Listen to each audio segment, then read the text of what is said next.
Ready to break the internet, friend?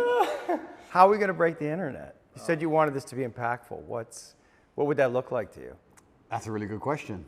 I think a lot of people are interested in my journey. I think a lot of people are interested in how it feels to go through what I'm going through. Yeah. I think there's a lot of people who want me to martyr myself. A lot of people are living vicariously through me. Yeah. There's a lot of people who say, yeah, Andrew, keep going. But they don't really care. They just enjoy the drama of it all. And I think I've already broken the internet, but you're a very interesting man to talk to. And with your insights, I think together, we're going to have quite a large audience. Yeah, I mean, that's a question that I have for you. Why did you want to talk to me? Because I'm a psychotherapist. You have your skepticism about psychotherapy, and yet here I am.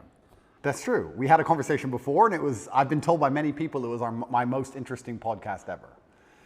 So I think it obviously varies from the norm in terms of the normal things I'm asked about. You have some unique insights. And I thought it'd be an interesting conversation. A lot of people are asking me especially about my mental state and those kind of things post-jail. So I thought, well, my most interesting podcast ever. People seem to be very interested in that side of me. So perhaps it can be a good conversation. Does it make you nervous that there may be things that you don't know about yourself that I'm going to try to reveal to you? I know everything about myself, my friend. You know everything about yourself. I believe that I have an intimate grasp of all the things about myself which matter, which allow me to compete. Right. So there may be things I don't know, but I'm not sure if I particularly need them. So I'm not that interested. Right. What's useful is more important than what's true. Absolutely. Right, and you've developed a framework of thinking about yourself and thinking about reality that's been incredibly effective for you. Completely. Right. What's useful is more, you nailed it, what's useful is more important than what's true. This is an old argument of mine, but I think we discussed it in the last podcast, and I'll say it again.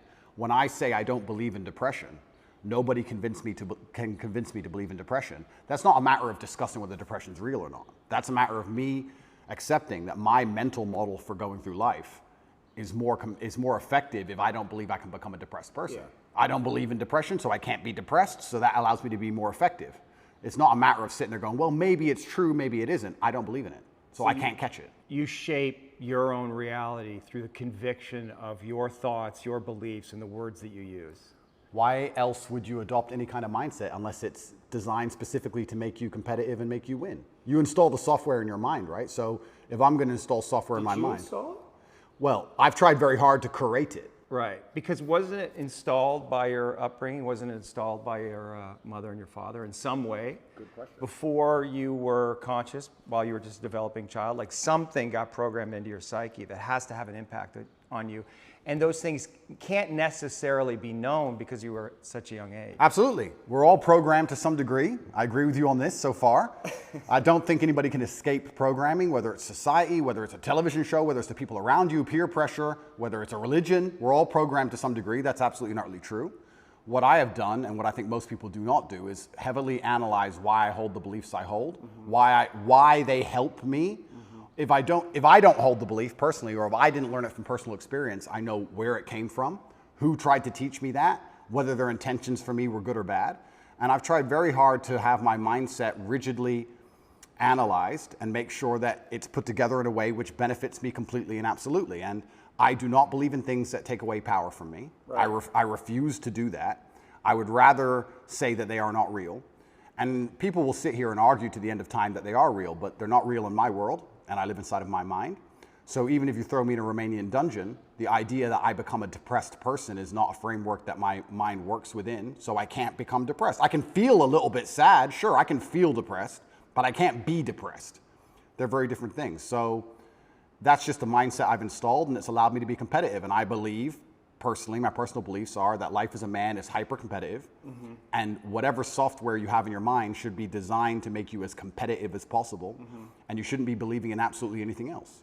So I've tried very hard to make sure all of my worldviews and all of my experiences and everything is curated and aimed in a direction which is going to allow me to be a fearsome competitor in all realms of human endeavor. Have there been some of your beliefs or convictions that have been challenged through the experiences that you've had, particularly in the recently? Well, people challenge me often. And what a lot of people don't understand is that I will never adopt the thinking of somebody who is sad, and I will never adopt the thinking of somebody who is less competitive than I am or less successful than I am. If someone comes along and goes, Andrew, you are wrong, the way you see the world is wrong, but they are suffering from an affliction, why would I adopt a single iota of what they say? So it's kind of funny when I talk about depression the number of people who defend depression. Depression's ruined my life, it's super real, and I lost my wife, and my life is over, and I want to kill myself, it's real. I'm like, surely you should like my worldview. If depression's so terrible and it's destroyed your entire existence, you should be listening to me tell you it's not real. But instead they're defending it and sticking up for it, which I find very interesting. So that's the first thing. In regards to whether I have had any of my convictions challenged, it's kind of amazing. Maybe it's just a semantics trick, and maybe it's that simple. Maybe it's as simple as saying, I feel a little bit depressed today, but I am not a depressed person, and I cannot become depressive. I'm not going to have depression. Maybe it's just a semantics trip, and by saying that alone, I understand that it's a temporary state of mind, which I can alter and I can affect. And I've never struggled with long-term depression or long-term negative thoughts because I don't believe in that mental model. I think that your mind, like I said, it's software, it's programmed in, and they say inside the Matrix or in every single video game, there are boundaries and there are limits. There are certain things you can and can't do. And I don't believe my mind can be put in a state of permanent negativity. I don't believe in that. I don't think it's possible, so it just doesn't happen. You said you experienced depression, some form of depression or depressive feelings and sadness in prison. What were the thoughts that were coming up? What was happening? Well, there's a lot of uncertainty, which is the first thing That has to be scary. It is scary. It's scary. And also because you're a man who's totally in control of your world, of your life. And that's almost like an imperative for you. And that gives you power. And all of a sudden you're thrust into a situation where you're essentially helpless. Well, you just nailed it. You completely nailed it, because I was exactly about to say it's the uncertainty that I struggle with the most, because in my life, I'm in charge of everything.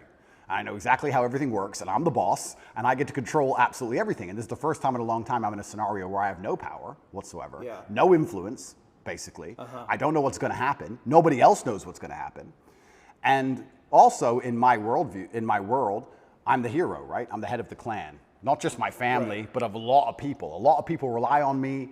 Lots of women rely on me. Children rely on me, etc. So everyone comes to me every time there's a problem. So they continued to do that while I'm in a jail cell, expecting me to have some kind of answer. And I'm like, well, I don't have an answer this time. Every other time I had an answer, but this time is a bit unique. How did that feel? You don't have the answers. You can't help. Yeah, I mean, it was frustrating. It's very frustrating, and it's the uncertainty that would bother me. I don't think I felt sad very often, but I certainly felt extremely frustrated. I would sit there and think, there has to be a way out of this room. Not breakout, but like there must just be some words I can say, someone I can talk to. There must be a way. It's only a door. Like I can't just be stuck in this room. And it was hyper frustrating. Yeah, and the uncertainty of it is also scary, because in my situation, every 30 days they decide if they hold you longer or not. And I was encountering people who had been in there for years in my scenario. So. Well, the uncertainty is a form of torture, really. Oh, absolutely. Yeah, it's torture. It is torture. And it's designed to make you break. You don't know how long you're going to be there for. Nobody knows. You hear horror stories. You see other people getting out who've done worse things than you after a week because they've signed a piece of paper or admitted to something or whatever they've done a deal. And you're sitting there, and yeah, it's hyper frustrating. And I think you have two choices as a man. Often when bad things happen, I feel like you can maybe get depressed and sad about it, but the other outlet's usually anger or a form of anger. I felt like anger was more, in many cases, anger is more effective, I guess. It's more useful. You were angry in there? I wouldn't say I was angry, but if I started to feel negative, I could turn it into frustration or anger, which I could at least alleviate with 2,000 push-ups. It's better than feeling sorry for myself. I feel like if I had to choose one of the two outlets, deciding to use controlled anger was more beneficial than sitting around feeling sorry for myself. I don't ever believe in moping or feeling sad. So when I was at my worst, perhaps I was a little bit angry. But then again, I also think I do that in my normal life. If I'm honest, I don't think anger is a necessarily bad thing. I think that misdirected anger is a bad thing. I think if you get very angry about scenarios and you put it in the correct direction, you get unlimited motivation and you get a lot done. The water behind the dam, it can be destructive, but if it's pushing through the turbine, it powers the town, right? So if I wake up and I go, I want more money, if I can get pissed off enough about it, I can do 36-hour work days, right? So there's nothing wrong with being angry in my world as long as you are putting it in the correct direction. It's uncontrolled anger, I think, is a problem. Right, anger can be used as a fuel, and it's necessary. And from my framework, anger sometimes is a mask for pain. I'd agree with that. So did you experience pain in there? I know pain is a kind of an abstract word. but was it painful for you? Like, I want to know about your pain. Yeah, it's strange because I'm being as honest as possible. It's strange because I had this instilled sense of duty where even though I'm in a jail cell and I can't leave, and even though I'm cripplingly bored, I don't feel like I had time to feel pain, or I didn't feel like I had time to be a victim. You had nothing but time. No, I didn't have time. What are you talking about? Because everyone outside still relied on me. So when I would get on the phone, people would... Is that avoidance, though?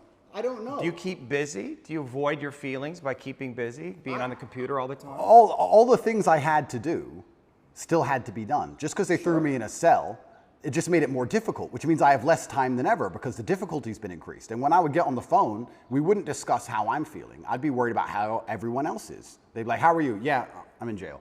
What's going on with this? Are you okay? Are your bills paid? Are press hassling you?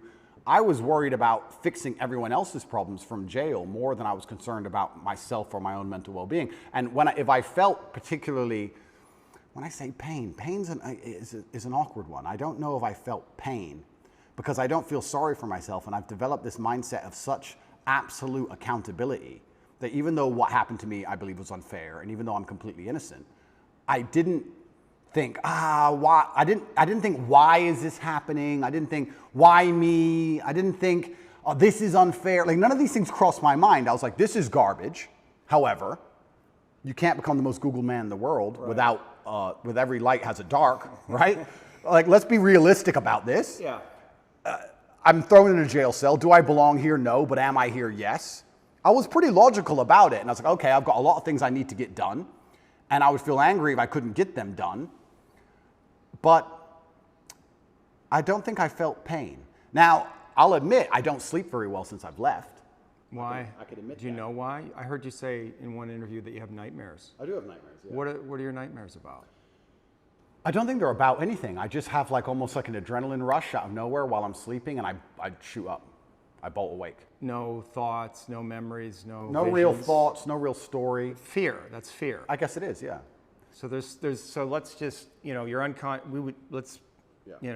the dreams are a reflection of the unconscious. And if you're having nightmares, there must be some unresolved fear that wants to get worked out. I believe so, but then also, I love the idea of that. Of having unresolved fear. That sounds like the most interesting thing in the world to me. If someone were to say to me, Andrew, take this pill and your unresolved fear will vanish, I would say absolutely and utterly not. That's not fun. The fun is there's something in my mind which I don't have complete control or complete understanding of yet, and it's not detrimenting my day-to-day life really. Okay, I lose a bit of sleep, but this sounds like an interesting journey. It sounds like I'm in a new level of the video game and I've been thrust into a dark forest and I get to do something brand new, and I'm really genuinely not worried about it. You're not, yeah, you shouldn't be worried about it. It's just where you are. I'm not worried about it, and I'm also not like, oh, I need to fix this. I don't care. I'll have nightmares, and I'll wake up, and I'll either go back to sleep or I'll continue to work, and that's life. Maybe life will keep giving you situations in which you'll have to confront that fear to resolve it. Why would I want to resolve it?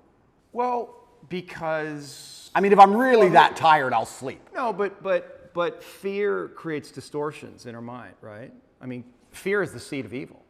Right? And so we want to know what we're afraid of, because if we block our fear, we're susceptible to bad actions, right? And fooling ourselves about what they are, rationalizing. So I would argue that it's actually vital for you in the position that you are in and the responsibility that you have to actually confront your fear in a very real way, which probably goes back to your childhood. I mean, your dad was, the haircut story, and I don't know if you want to talk about that, if you're willing, but that's it. When I read that, I'm thinking about that little boy. It must have been fucking terrifying. It is, but I do think I had the best father on earth. I'm not disputing that. I mean, there's a lot of good that came from your father. I'm not disputing that your father was a good man. When you say he could go from 0 to 100 like that for a little boy, it's scary. It's fucking scary. It is, but that fear has to be in you. You don't know what the fuck he's going to do. Yeah, completely. Yeah. But I think that's prepared me for life fantastically. And I also think the fear. But have you reached a limit? Have tolerance? You? Well, of the video game. I mean, you're facing all these charges, right? So something, and maybe this is what you need to go through. I mean, you're on the hero's journey, right? And this is inevitable in some way. But also along the hero's journey, you have to die to be reborn. That's true. And I agree with all of that. But if I'm genuinely, I mean, I psychoanalyze myself all the time, which is one of the main reasons I don't believe in therapy and psychoanalysis. You can't psychoanalyze yourself. Of course you can. I do it myself. You don't think that's hubris? No. That you can know your own mind, that you don't need reflection from others to see yourself, that you can see yourself perfectly? I think that, no, I don't think I can see myself perfectly, but I think that life is a perfect reflection. But why not get help? Why not? Like, because then it becomes a crutch. I like the idea that I can rely on myself to fix myself. well, you have a coach. Is that a crutch? No, it's not, because he's teaching me something. What's the difference? That's fine, but like if I had an affliction, I would like to be my own doctor. And I think with your mind, you can do a lot of it yourself. And I think if you have a very strict framework in how you measure how successful you are as a human, and I do it through competence and achievement, I say, which mindset do I need to achieve as much as I can possibly achieve? Right. And I can measure that in real time. I can measure that in literally dollars and world championship title belts. I can literally measure the success. Mm-hmm. I'll say, okay, well then this is the mindset I need to have to be as successul as possible. Anything that's deviating me away from that needs to be addressed and concerned and dealt with, and I can do that myself. And I think the fear that if it's fear that's waking me up from nightmares now, it's just because I understand there's a very big apparatus, a very big enemy, which I cannot destroy and I cannot beat, coming to get me. Mm-hmm. So I do think that wakes me up. I think the fear is healthy. I think I'd be stupid to not be afraid.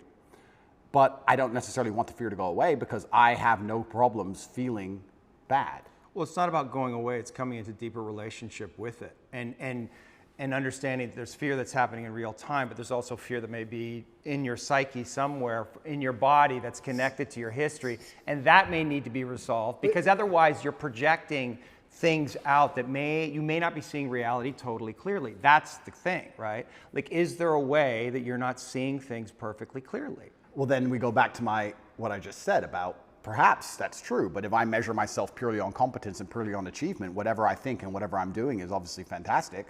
So I'm very happy with the mindset I have. And then we go into the argument, which is a level deeper, is am I supposed to be happy? Am I supposed to feel good? No, it's not happy. No, of course, but this is what I don't understand about people, especially men in the world today. Why are they so worried about being afraid? Why are they so worried about, I was afraid every time I fought. Yeah. I fought anyway. Yeah. Like, I don't let fear guide what I'm going to do. I do what I'm supposed to do regardless of how I feel. So I don't see anything wrong with feeling fearful. I don't see anything wrong with feeling stressed or under pressure or anxious. All these things men are trying to get rid of. And I talk about men specifically. I gender this because I'm a man. I don't know how it feels to be a woman.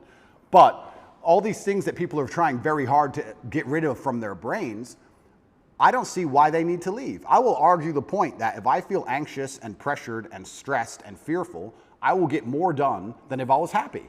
I think if I was happy, I'd just be hedonistic and just wasting my time. I think that you get a whole bunch done with these negative connotations and negative emotions, and I think that life is suffering and pain, and you're here to go through it, and the sooner you get used to the taste, the more successful you're going to be. I have no interest in trying to change the flavor, my friend. The flavor of life is pain, and I will eat all of it. And it doesn't matter if they put me back in jail or not. I'm not sitting there going, how can I be happy in jail? I will sit in jail and say, yes, this sucks. It's supposed to suck. Yes, I'm not enjoying this. Yes, I'm anxious and paranoid. And yes, that guy might stab me. And yes, I can't sleep and I miss my family. And this is what's supposed to happen to me. And this is how I become the best man I can possibly be. And I'm going to succeed regardless. You're very convincing. You're so good though, right? It's almost like I feel like you can rationalize anything, right? It's almost like a trick. Magic trick? Well, you're really good at talking, you're really smart, and it's almost like any question you can turn and make it work for you, which is great. It's a skill, but there's also a place where there's the potential for self-delusion. Oh, absolutely. And I'm not even going to sit here and say that I'm not delusional to a degree. I'm not saying that self-delusion doesn't exist. We all are, right? Let me give you a very simple example. Let me try and use an analogy.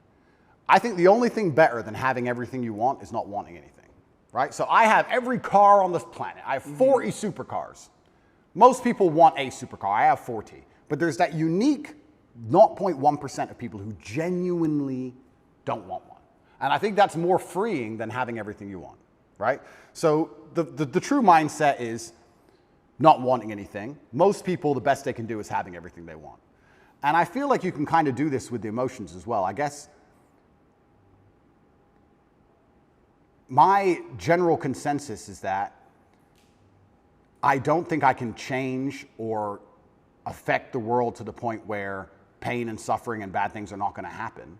So isn't it best if I just enjoy all of that?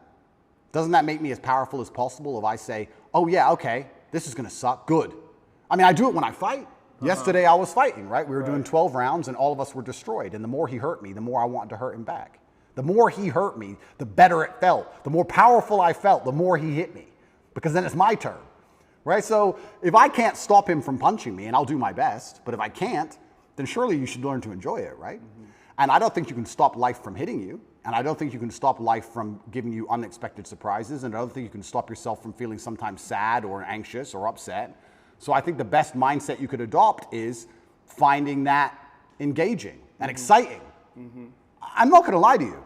Although I am facing very serious charges, and although they are trying to destroy my life, and although I cannot sleep the same, and although they're out to get me, and although I've suffered, part of me is excited. Part of me is like, okay. Why? Because it's a war. You like war? I think all men do. I do. Yeah, of course, all men do. Yeah. So it's a battle. It's exciting. Yeah, it's exciting. So I'm not saying I'm glad it happened, because I'm certainly not. And I'm not saying I'm going to win. But I'm saying that I've trained myself to the point where if I were walking down the street and 10 men were to pull knives on me, I'd be intimidated, but 20% of me would go, this will be one to remember. Do you have a belief that you could take 10 men with knives? I have a belief that, yeah, I do. Because that's delusional. That's delusional. Yeah, but it gives me a best chance of possibly winning. Well, no, running away would give you the best chance of course. possibly I'm not- winning, now, I'm and not- then coming back and being safe, and then serving out your mission. Of course, I would run away in that scenario. But if I had to you have a engage them, belief, there's if I had to engage them, Right. if I had to fight them, I believe I'd be the most capable if I believed I could win. Of course. So for that reason, if I have to self-delude, then I will self-delude, and I will convince myself that I am here to destroy all 10 of them. And I will say it in a way where at least 7 of them believe me. And that's the most important part sometimes about all of this self-delusion, is that a lot of other people start to believe what you say. And I'm not saying that I say bad things. If a man were to sit in front of you and say, I can rip your head off with my little finger, and he said it in the right terms, and he truly believed it in his heart, you wouldn't want him to try. As ridiculous as that sounds, you'd be like, he's kind of big, maybe. You know, it crosses your mind. So I think that, yeah, I have psychoanalyzed myself, even though I'm not officially, certified.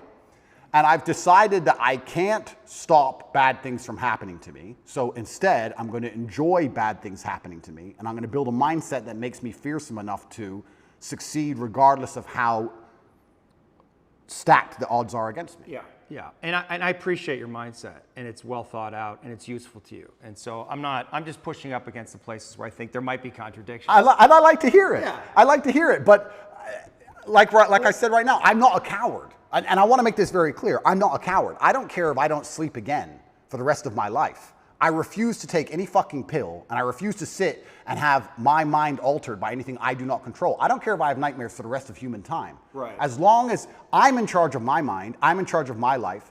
If God decides that I don't need nightmares anymore, I'll fathom out how to stop it.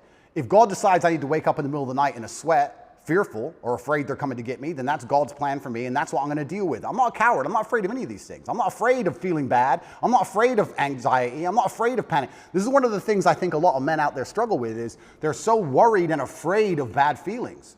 And to me, that's just showing that you've had an easy life. Like, there's real people out here who are trying to kill you.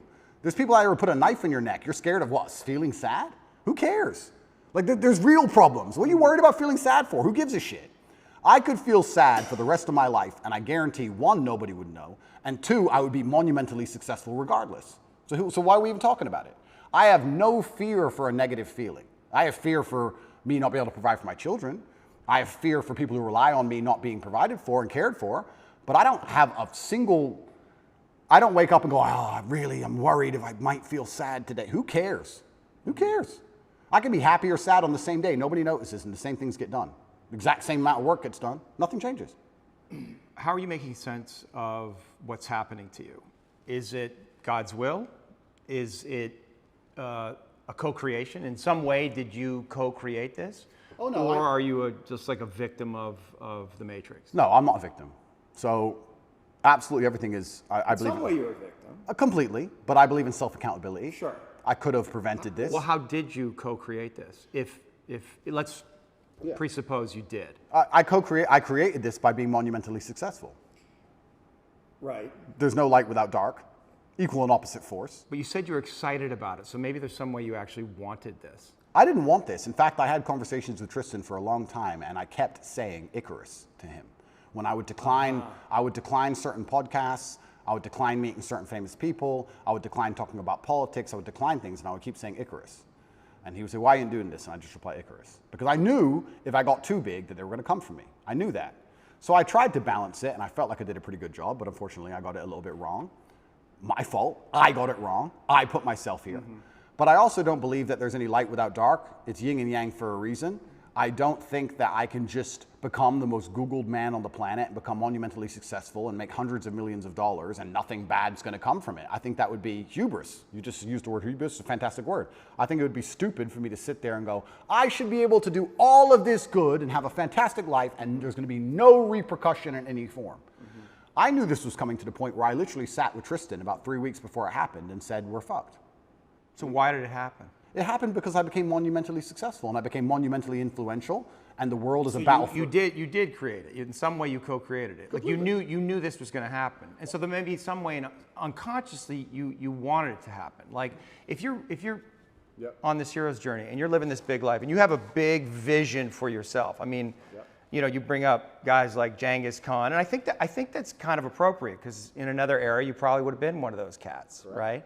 So now we're here, and maybe you need this in some way, need this test to really feel yourself, to know how strong you actually are. I mean, I know what you're saying. I don't think I need the test. I do feel like I need to tell the truth. I do feel like What's the truth? The truth is, well, the truth about the Matrix? yeah, The lies? what I believe. And I do believe that I have a responsibility because of my massive platform. Yeah. And I do believe that the responsibility is for me to do my best to educate people in a way that's going to make them happy. And I know I could have sold my soul 1,000 times, and I know I could have avoided this, and I know I could have not said certain things, and I understand all of that. I wasn't looking for a war this large. I wouldn't say I was looking for it, but I wasn't ignorant to the fact that it might happen, and I wasn't afraid. You didn't do anything to avoid it, though. I did a lot to avoid you it. did. Icarus. I must have said it 1,000 times. Right. I could have made it much worse. Yeah. But I was never afraid of it happening. I think there's a difference between knowing something bad might happen and taking the calculated risk and going, this is my journey for truth and this is what I believe is what I should do, and being afraid of something. Like, I understand if I go into the ring, I might lose. But I do believe 93% chance I'm going to destroy him. Well, and you want the fight, either way. I guess so, because how else do you matter, right? That's my point. And I'm not saying that I'm glad I'm being persecuted for false human trafficking inside of Romania. I'm not saying that at all. But I'm saying that... Yet, on the other side of this, how strong will you be? Stronger than you could be otherwise, that's for sure, and have more power and influence otherwise. Absolutely. I mean, it's a Nelson Mandela. Completely. And Now, I wouldn't want to spend fucking whatever amount of time in jail. That sounds fucking scary, but it's not uncommon for heroes. Well, exactly. And if you take the lessons from it, and if we want to once again talk about being as formidable as possible, then I don't think jail, okay, it's given me nightmares, but I don't think it's made me weaker. No. And it could have easily made me weaker. I could have gone through the exact same experience with a different mental model and emerged weaker. I believe I've emerged stronger, regardless of the fact that I have nightmares. I didn't have nightmares before, now I do, but I still see myself as a stronger person. That's one more thing I no longer have to fear from an unknown perspective. I know exactly what it's like. I know the best ways to deal with it, which I developed within the 3 months. And if they put me back, I know what I'm going into. So that's a unknown area of the map explored. Yes. And I don't want to go, but I do believe that I'm more powerful than ever. And you have to find the good in it. That's absolutely not for sure. But I don't think I want to be very careful. I don't think I was looking for this fight. I'm finding the good in this fight. I believe that my fight actually has far-reaching repercussions for society now. I think that however this plays out is going to affect society in real time. I wasn't looking for it, but I was never... Did you attract it in some way? Well, if you are a force for good, then the evil is going to attack you, isn't it? And I do genuinely believe this is the battle of good versus evil in the world today. I believe that truth is always going to be on the side of good. I am religious. I believe the things I say most people knew were true only 10 to 15 years ago. I don't think they're radical ideas. And I think that there is an evil force in the world which is extremely deceptive. And they are out to try and silence me, not because what I say is wrong. It's in fact because what I say is right. I believe the reason I have so much influence and the reason so many young boys listen to me and pay attention to me is because I say things that are true, that they know intrinsically, evolutionarily, inside of their bones as true, that I say things which work. People often wonder why my fan base is so feverish, why my fan base is so dedicated. Well, if they listen to me, it's the first time they ever feel good. The first time they ever train hard and start to feel better physically, and they start to feel better mentally, and they adopt my mental model, and now they're not stressed or depressed anymore. And then they may start to make some money, and they go, you know what, I started listening to Tate a year ago. I'm in the best shape financially, the best shape physically, the best shape mentally. Tate's the man. So they're hyper dedicated to me. And yeah, I mean, there's going to be a negative to that. I want to make something clear. I've been brutally aware of the fact that all of this might blow up in my face for a very long time. I've not been ignorant to that. And I think that's why jail didn't cause me pain. Because I wasn't in jail like, how did this happen? I was in jail thinking, they got me. I knew it. They've been after me for a long time. I knew they were coming. And I don't know if that's a coping mechanism, but I was saying on every single podcast before I went to jail, they're going to try and put me in jail. I knew it. Right. You said that there's a light and a dark. Is there darkness in you? I mean, there must be. There's darkness inside of everybody. Right. And do you know that part of you? Are you in relationship with it? Do you think about it? That's a good question. First, I have to identify what would the darkness in me be. Well, let me present something to you, because I stood up for you after you got canceled off social media, and I have a lot of female clients, and they had questions about that. I mean, they know me and they trust me, so they're curious. Yeah. But one of them said, "Well, you know, Andrew he's out there saying that he's helping all these young men, but in the beginning, he made his millions in some level exploiting these very men." Okay. That's the frame that they were thinking about it. And is there validity in that, in what they're saying? Because I didn't know how to answer that question. I don't think I exploited the men. I think I exploited, maybe I did exploit the men, but let me change my answer. I don't think me not exploiting them would have prevented them being exploited. I think these men were out to be exploited regardless, whether I did it or not. So, but you can see how that sounds cynical to somebody, where you say, well, they're going to be exploited anyway, so I'm going to make money off them. And then once I make money off them and I get this platform, then I'm going to champion them. Completely. I mean, I guess that's probably one of the most logical arguments against me I've heard. Then we have to argue whether I was really exploiting them, which is another argument, right? Absolutely. Because a lot of these men, the only reason they didn't kill themselves is because they had an online girlfriend. Sure. So I actually think that webcamming and girls as a whole is closer to therapy than it is porn. Truly, these men are completely miserable, and the only joy they have is logging into that website. So I don't think I did exploit them. The reason I said the fact they were going to be exploited anyway, it's very similar to having an alcohol store. Let's say there's 3 alcohol stores in a row and all of your customers are alcoholics. Well, if you close your alcohol store, what happens? They just buy at the next store next door. Right. They're still going to be an alcoholic. You're not saving anyone's life. Right. But I don't think I necessarily exploited. I didn't see myself as exploiting them or exploiting the girls. I don't think that. I think it was a business opportunity, and I approached it the way I approach everything, which is extremely professionally, and I got good at it, and we had a very successful company. Everybody was happy, including the men at home and including the women who all became millionaires. I've turned more women into millionaires than I've turned men into millionaires. So, but maybe that's the reason they're coming after you, because they feel in that a contradiction, and they're not buying your story, right? They don't believe it. They're like, oh, this is an act. He's not genuine. He's actually out for himself, right? Well, and so that's the place that they want to get you, because there's definitely an energy out there. They want to get you. Oh no, they're out to get me. Yeah. And I don't think that's the reason why, though. Well, depends who we're talking about. Yeah. But we're talking about the Matrix. I understand why and you've talked about that a lot in podcasts. We could talk about that, you know, because you are speaking a lot of truth, and you're confronting all the lies in the culture, and you're speaking against the most powerful forces in the world. But individual women, let's say, they're going to look at what you're doing, a lot of them, and a lot of them, you know, they're completely insane.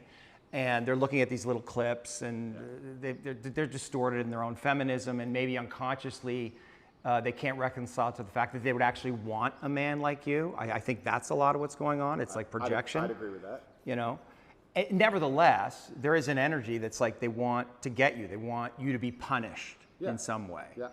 And so, like, how do you, like, what do you do with that? How do you deal with that? Like, how do you answer to that? Like, if that woman was sitting here,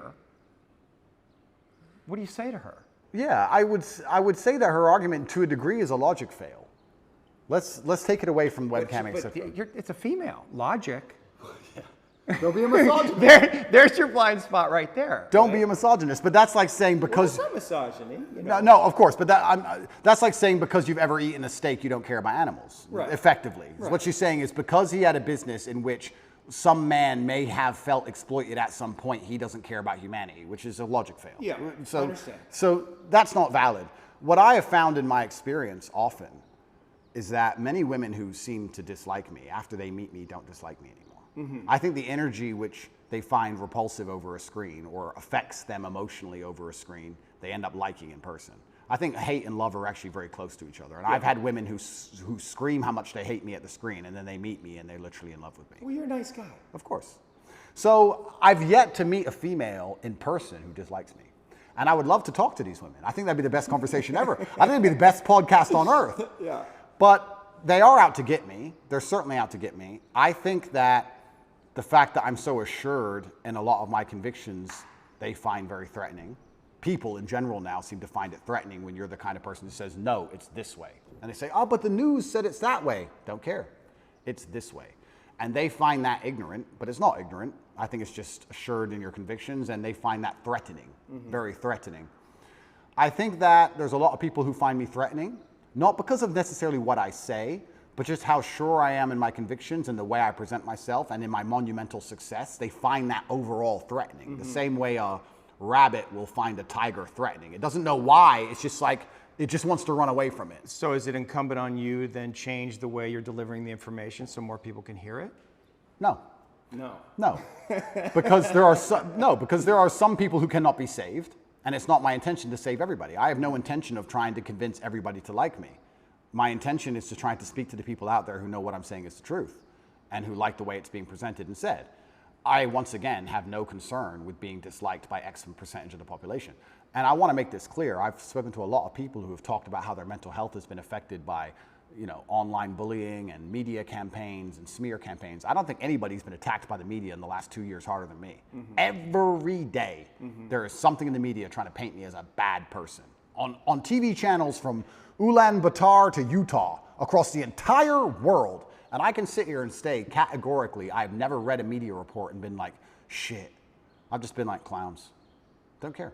That's a lot of energy coming at you. I mean, psychic energy coming at you. And like, have you reconciled to this idea that you're Andrew Tate. You were born, you have a life, you have your own inner world, just doing your thing. And then there's an Andrew Tate that's out there. And people are projecting their love and hate onto you. And it's not, none of it's really real, but you have to hold all of that mass projection. Correct. How is that? Yeah, but then let's psychoanalyze me, right? You're the professional, I'm the amateur, but let's do it. Why don't I care that the media continues to attempt to slander me continuously, and they don't do it to anybody else, and it's unfair that they're doing it to me, because if I was a genuine sexual predator like the people they defend, I'd be protected by these people. We can discuss this, right? Sure. If I was going into girls' toilets, they wouldn't say anything bad about what I was doing. Yeah. So why are they, the fact that it's so unfair and it's so pervasive and it's so aggressive, why doesn't it bother me? Am I ignorant? It doesn't bother you?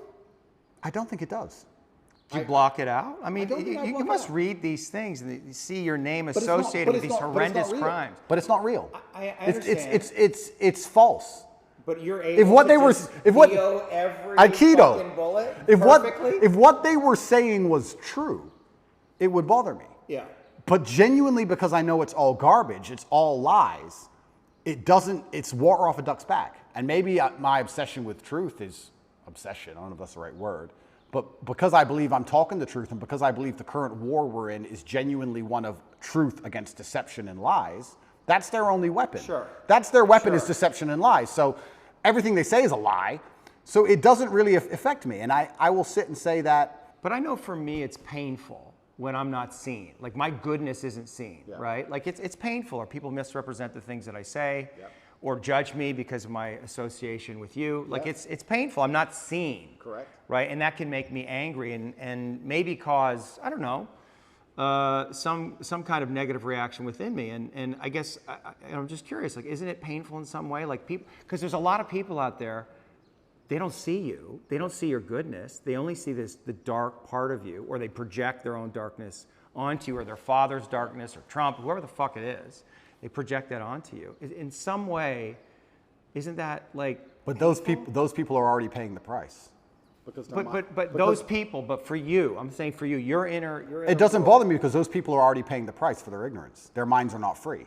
Anybody who sits and watches the news and believes what the news says about me is the same kind of person who believes everything the news says. Right. And if you have two choices in this world, people are talking about the battle I'm in, and yes, I may be spearheading it, I may be at the front of it, but I believe that this war cannot be avoided.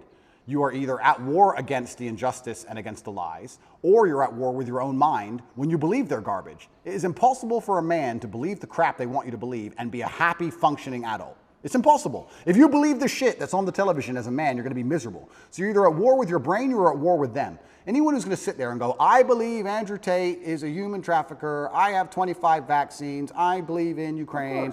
These people are already paying the price because they're already miserable, and I can guarantee everyone who dislikes me is an unhappy person because their minds are enslaved. Mm-hmm. So I don't feel, when someone sits across from me, which has never happened in person, but let's say someone on the internet makes a video about me, right? Mm-hmm. And these happen.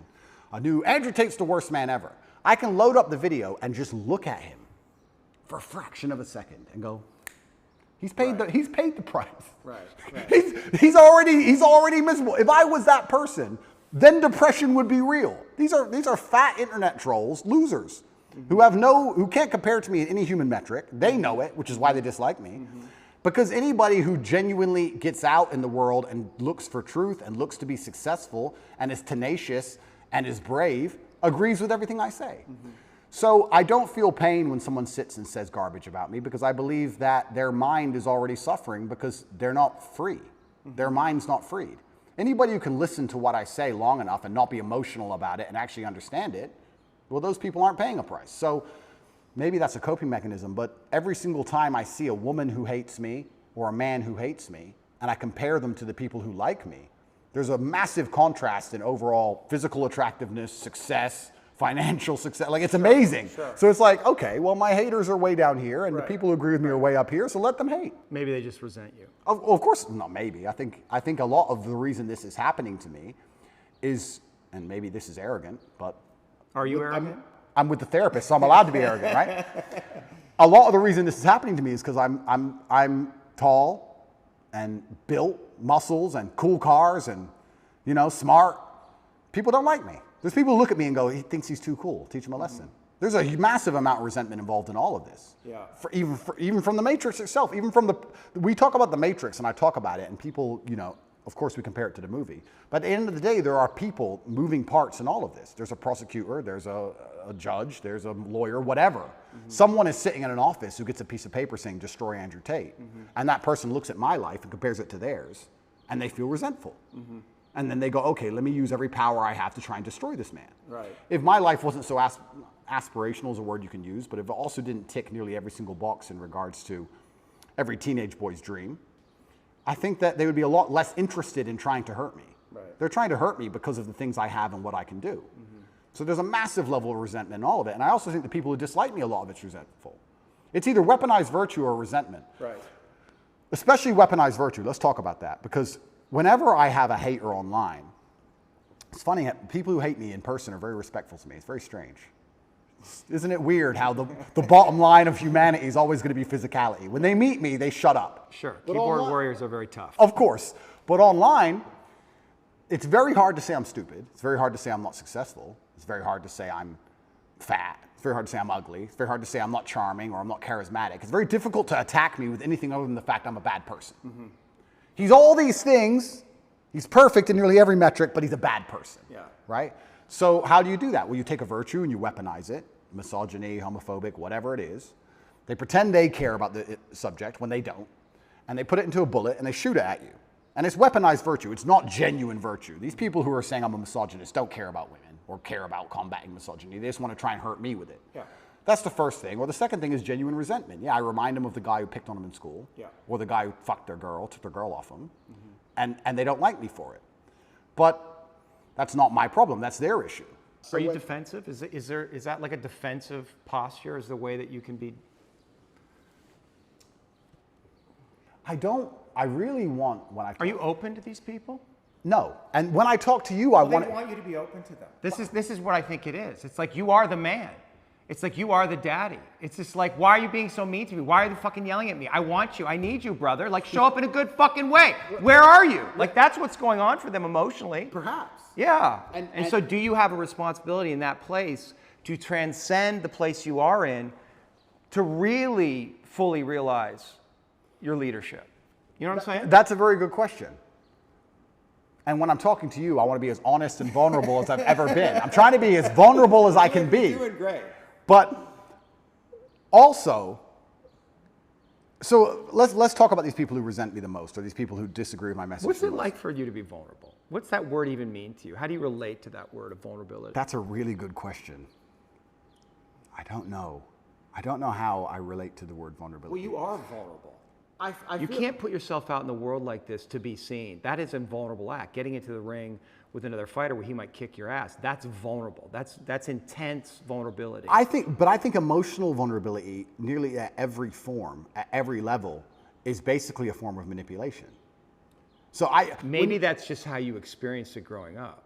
Perhaps. Was your mother emotionally manipulative? No. But if a girl cried in front of me, I believe she'd be trying to get an out. I don't think it's just because she feels bad. I think it's because she's trying to get a reaction from me. And I think when men cry to their wives or whatever, a lot of it is trying to inspire sympathy from her. I think a lot of emotional vulnerability to a degree I would argue that is all manipulation. Like then that would indicate that in some way that you are manipulating. We all manipulate each other. Well, that's what I'm saying. So if you're seeing manipulation in others, that must also exist in you. And I guess that's the question. Is there a way, right? Like, can you actually not be manipulating? And manipulating is a strong word. It has a negative connotation, but like in some sense, trying to control. Because one of the things that I find in this conversation, right? It's like, I mean, I actually think you're going along with my line of questioning really well. Like, you're not trying to control everything, but there is a way, right? That you have a tactic. You're trying to control things. You're trying to get away from something. You're trying to control the conversation on some level. Of course. But what if you gave that up? Well, okay. Give it up. Give it up. I'm trying. I'm trying to be as vulnerable as possible. But when like just the idea of it, right? Like what would happen if? Let's do it. I'm trying my very best. Old habits die hard. But don't worry about the result. Just ask yourself the question, like what would happen if you let go of trying to control everything? Just feel into what that would feel like. But that goes back to the point about what vulnerability is, because I don't think humans are as emotionally incontinent as they pretend to be. And I believe that when you truly feel pain or truly feel trauma or something really bad happens to you, the result to that is usually silence. I don't think you talk very much at all. So people, you ask me, what is it like to be vulnerable? Well, to me, that's not crying. That's not... I think when anyone's doing that, 99% of the time, it's a manipulation tactic, I believe, personally. Maybe that's just my personal experience. But yeah... Maybe, but I think especially with men, I think it's a manipulation tactic when they try and show too much emotion, and women do it as well. And I don't react very well to it. If someone were to sit in front of me and start bawling their eyes out, it's very hard to elicit sympathy from me for that reason. I feel like you get sympathy from me by sitting and explaining to me why something bad happened to you in a logical, calm, stoic manner. If someone starts crying in front of me, I feel like they're trying to manipulate me, and I don't buy it. Or maybe you judge it in them because you judge that in yourself. Perhaps. I mean, it's my human experience, right? And it's my bias. Right. But I'm trying to think of the very few scenarios in which I would ever cry. And I'm thinking, would it genuinely be because I feel so much pain, or if I think it could benefit me or help me? Would I be trying to manipulate somebody? Now, that's not something I'd ever do because it's not my personality and mental frame. But crying is just a physiological reaction to express pain and grief that allows us to release this and to come back to homeostasis. It's manipulation. It's just... Well, it can be. It's don't attack me but anymore. It's also a physiological response. Oh, completely. But it's don't attack me anymore. It's I'm the victim, don't attack me anymore. Be. Yes, I cheated on you. It's a shield. And so when we talk about what does vulnerable mean, I feel like I'm being vulnerable now when I'm explaining things extremely logically. You are. That's as vulnerable as I can be. I cannot be the kind of person who's going to cry. But once again, this is my mental model. I haven't instilled. But is that what it means? Vulnerability, cry? I guess vulnerability. What about admitting your weaknesses? I'll admit my weaknesses What right are now. your weaknesses? Then this is so interesting because I will tell you. No, it is because I'll tell you I'll admit my weaknesses, and I will. But now I have to try and identify some because in my mental framework I don't have weaknesses. Right. So now it's like, okay, I am prepared to admit where I'm weak. Where am I weak? Well, I've tried so hard for so long to make sure I'm not weak anywhere, and if I am, I've compensated so heavily in some other way, I don't fail. So it's like, where am I weak? I'm that guy who does not fail. It doesn't matter what scenario anybody's life is in. It doesn't matter if you get dumped into jail. It doesn't matter if you're going into war. It doesn't matter if you're bankrupt. Whatever it is, if someone says Tate's on your side, you feel good. Oh, Tate's here. Ah, Tate. Okay. Yeah. He can't even swim, but he's here to he's the lifeguard. Tate doesn't fail. I can swim, but it's an example, right? So I do not fail ever. So it's very hard for me to identify weaknesses because I feel like they've all been ruthlessly.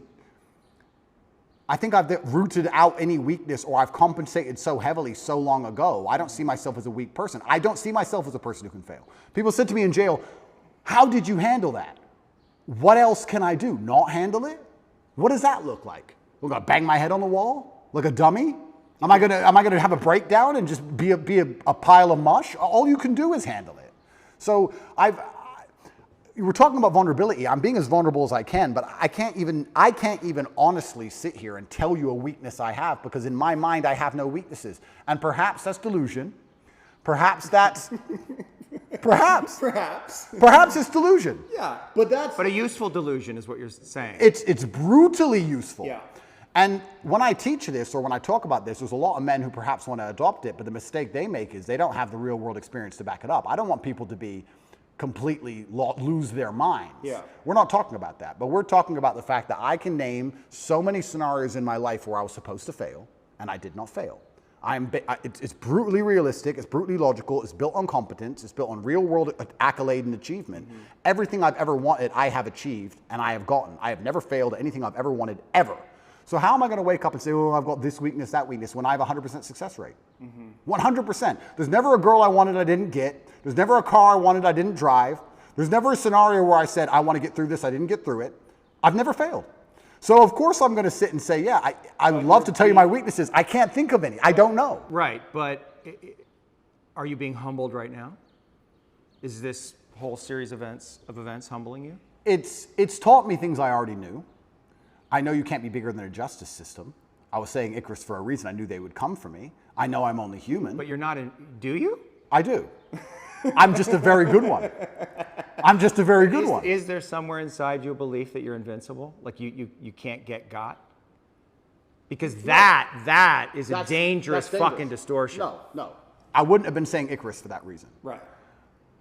I'm actually far more cautious than most people would believe. Mm-hmm. I err on the side of caution. You're tactical. I'm very tactical with all of my life. Even the security I organize, the places I stay, where I go, I'm extremely tactical. I don't believe I'm Superman. I just believe that I do not fail.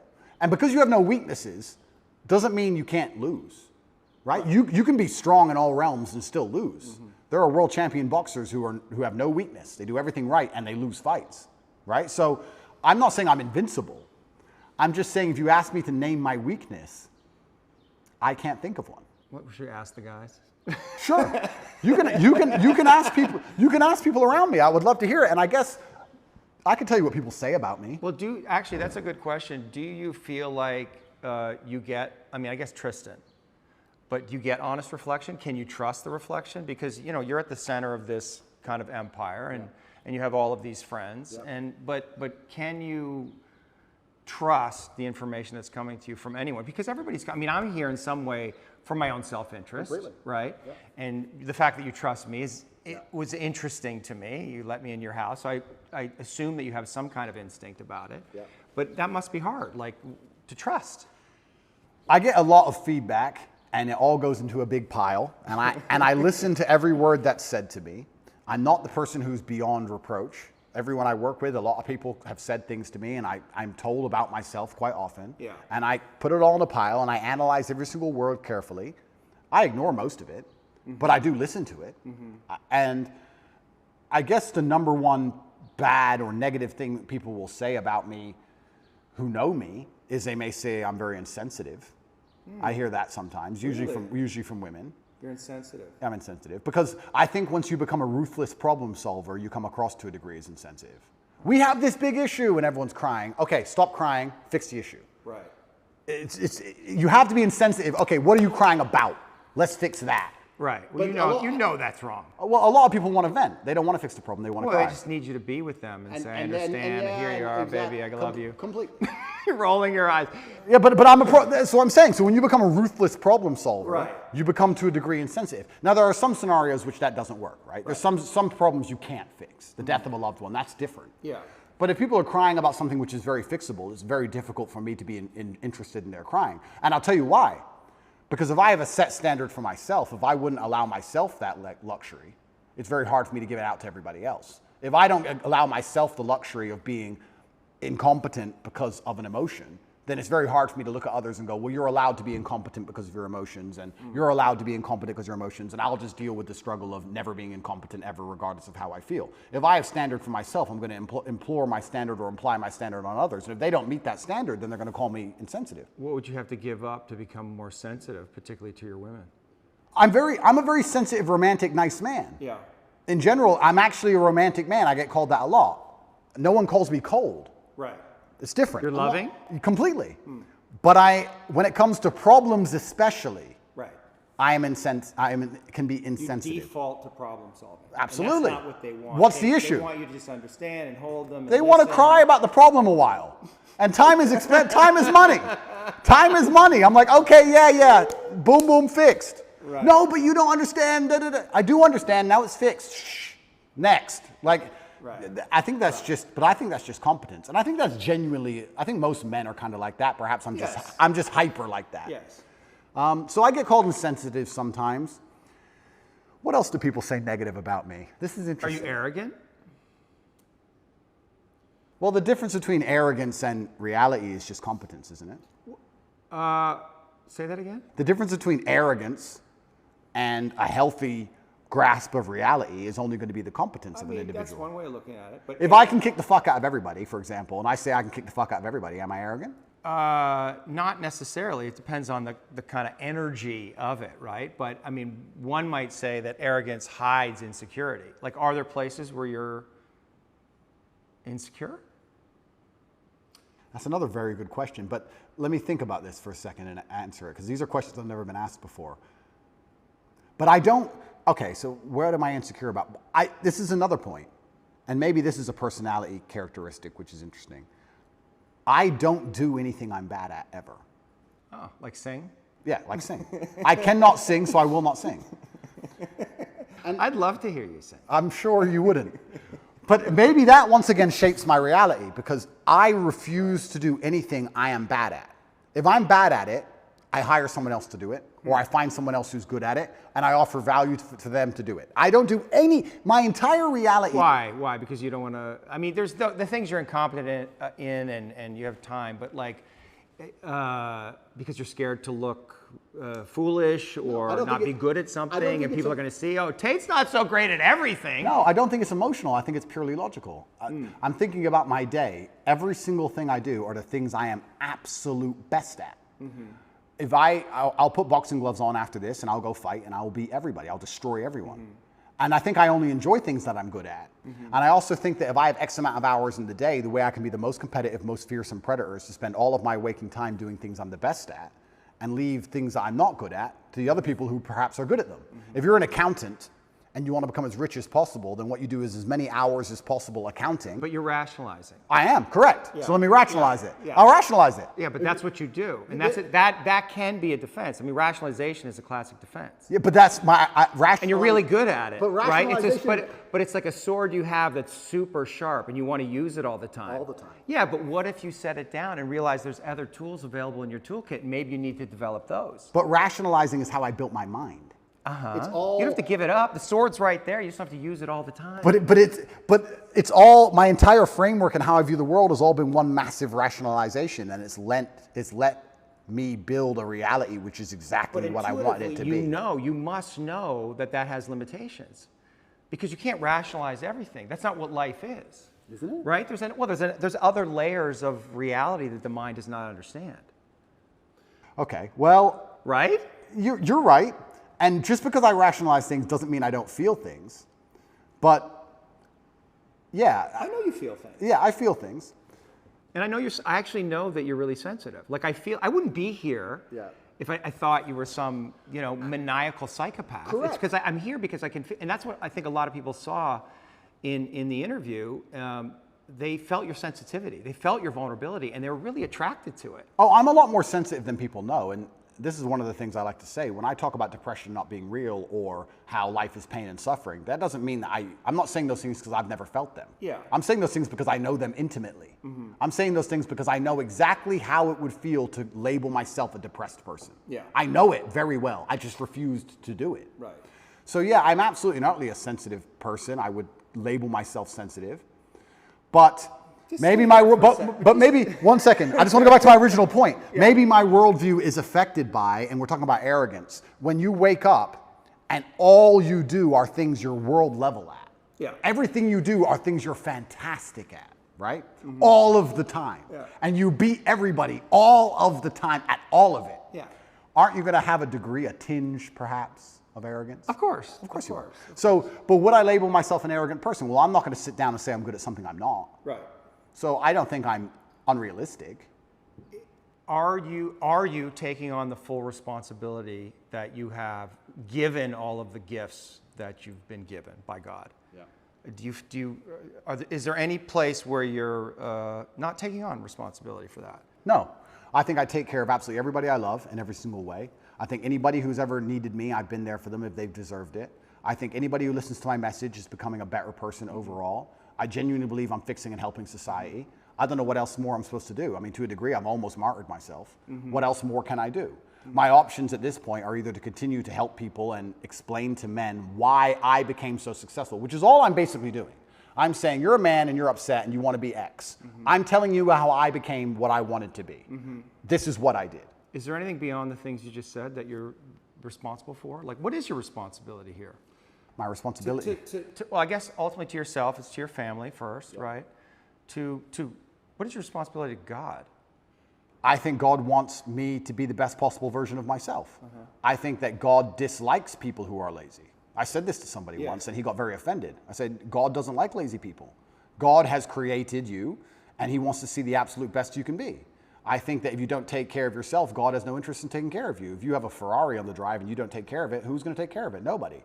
I think that taking care of yourself and being the best possible version of yourself you can be is how you please God. I think that's one of the best ways to praise him, is to wake up every day and say, I need to be the strongest, smartest, fastest, most fearsome, most stoic, most capable man I can possibly be. This is how I please God. Yeah. So I think your duty to God is also these things. And that's another massive source of strength that I get. When I'm alone in a jail cell, I understand that God is still watching. And God would be unhappy if I couldn't handle it. I don't think, maybe we can talk about God, or we can also talk just about basic cosmic balance. I don't believe you can become the most famous man on the planet calling yourself the top G without the universe testing if you're really about it. I don't think you're going to get to a point where the universe, whatever you want to call it, is going to say, is he really the top G? Yeah. And you're going to have to prove it. If you walk through life and say, I'm made of iron, I'm Mr. Tough Guy, sooner or later someone's going to check you and find out if you are or not. Right.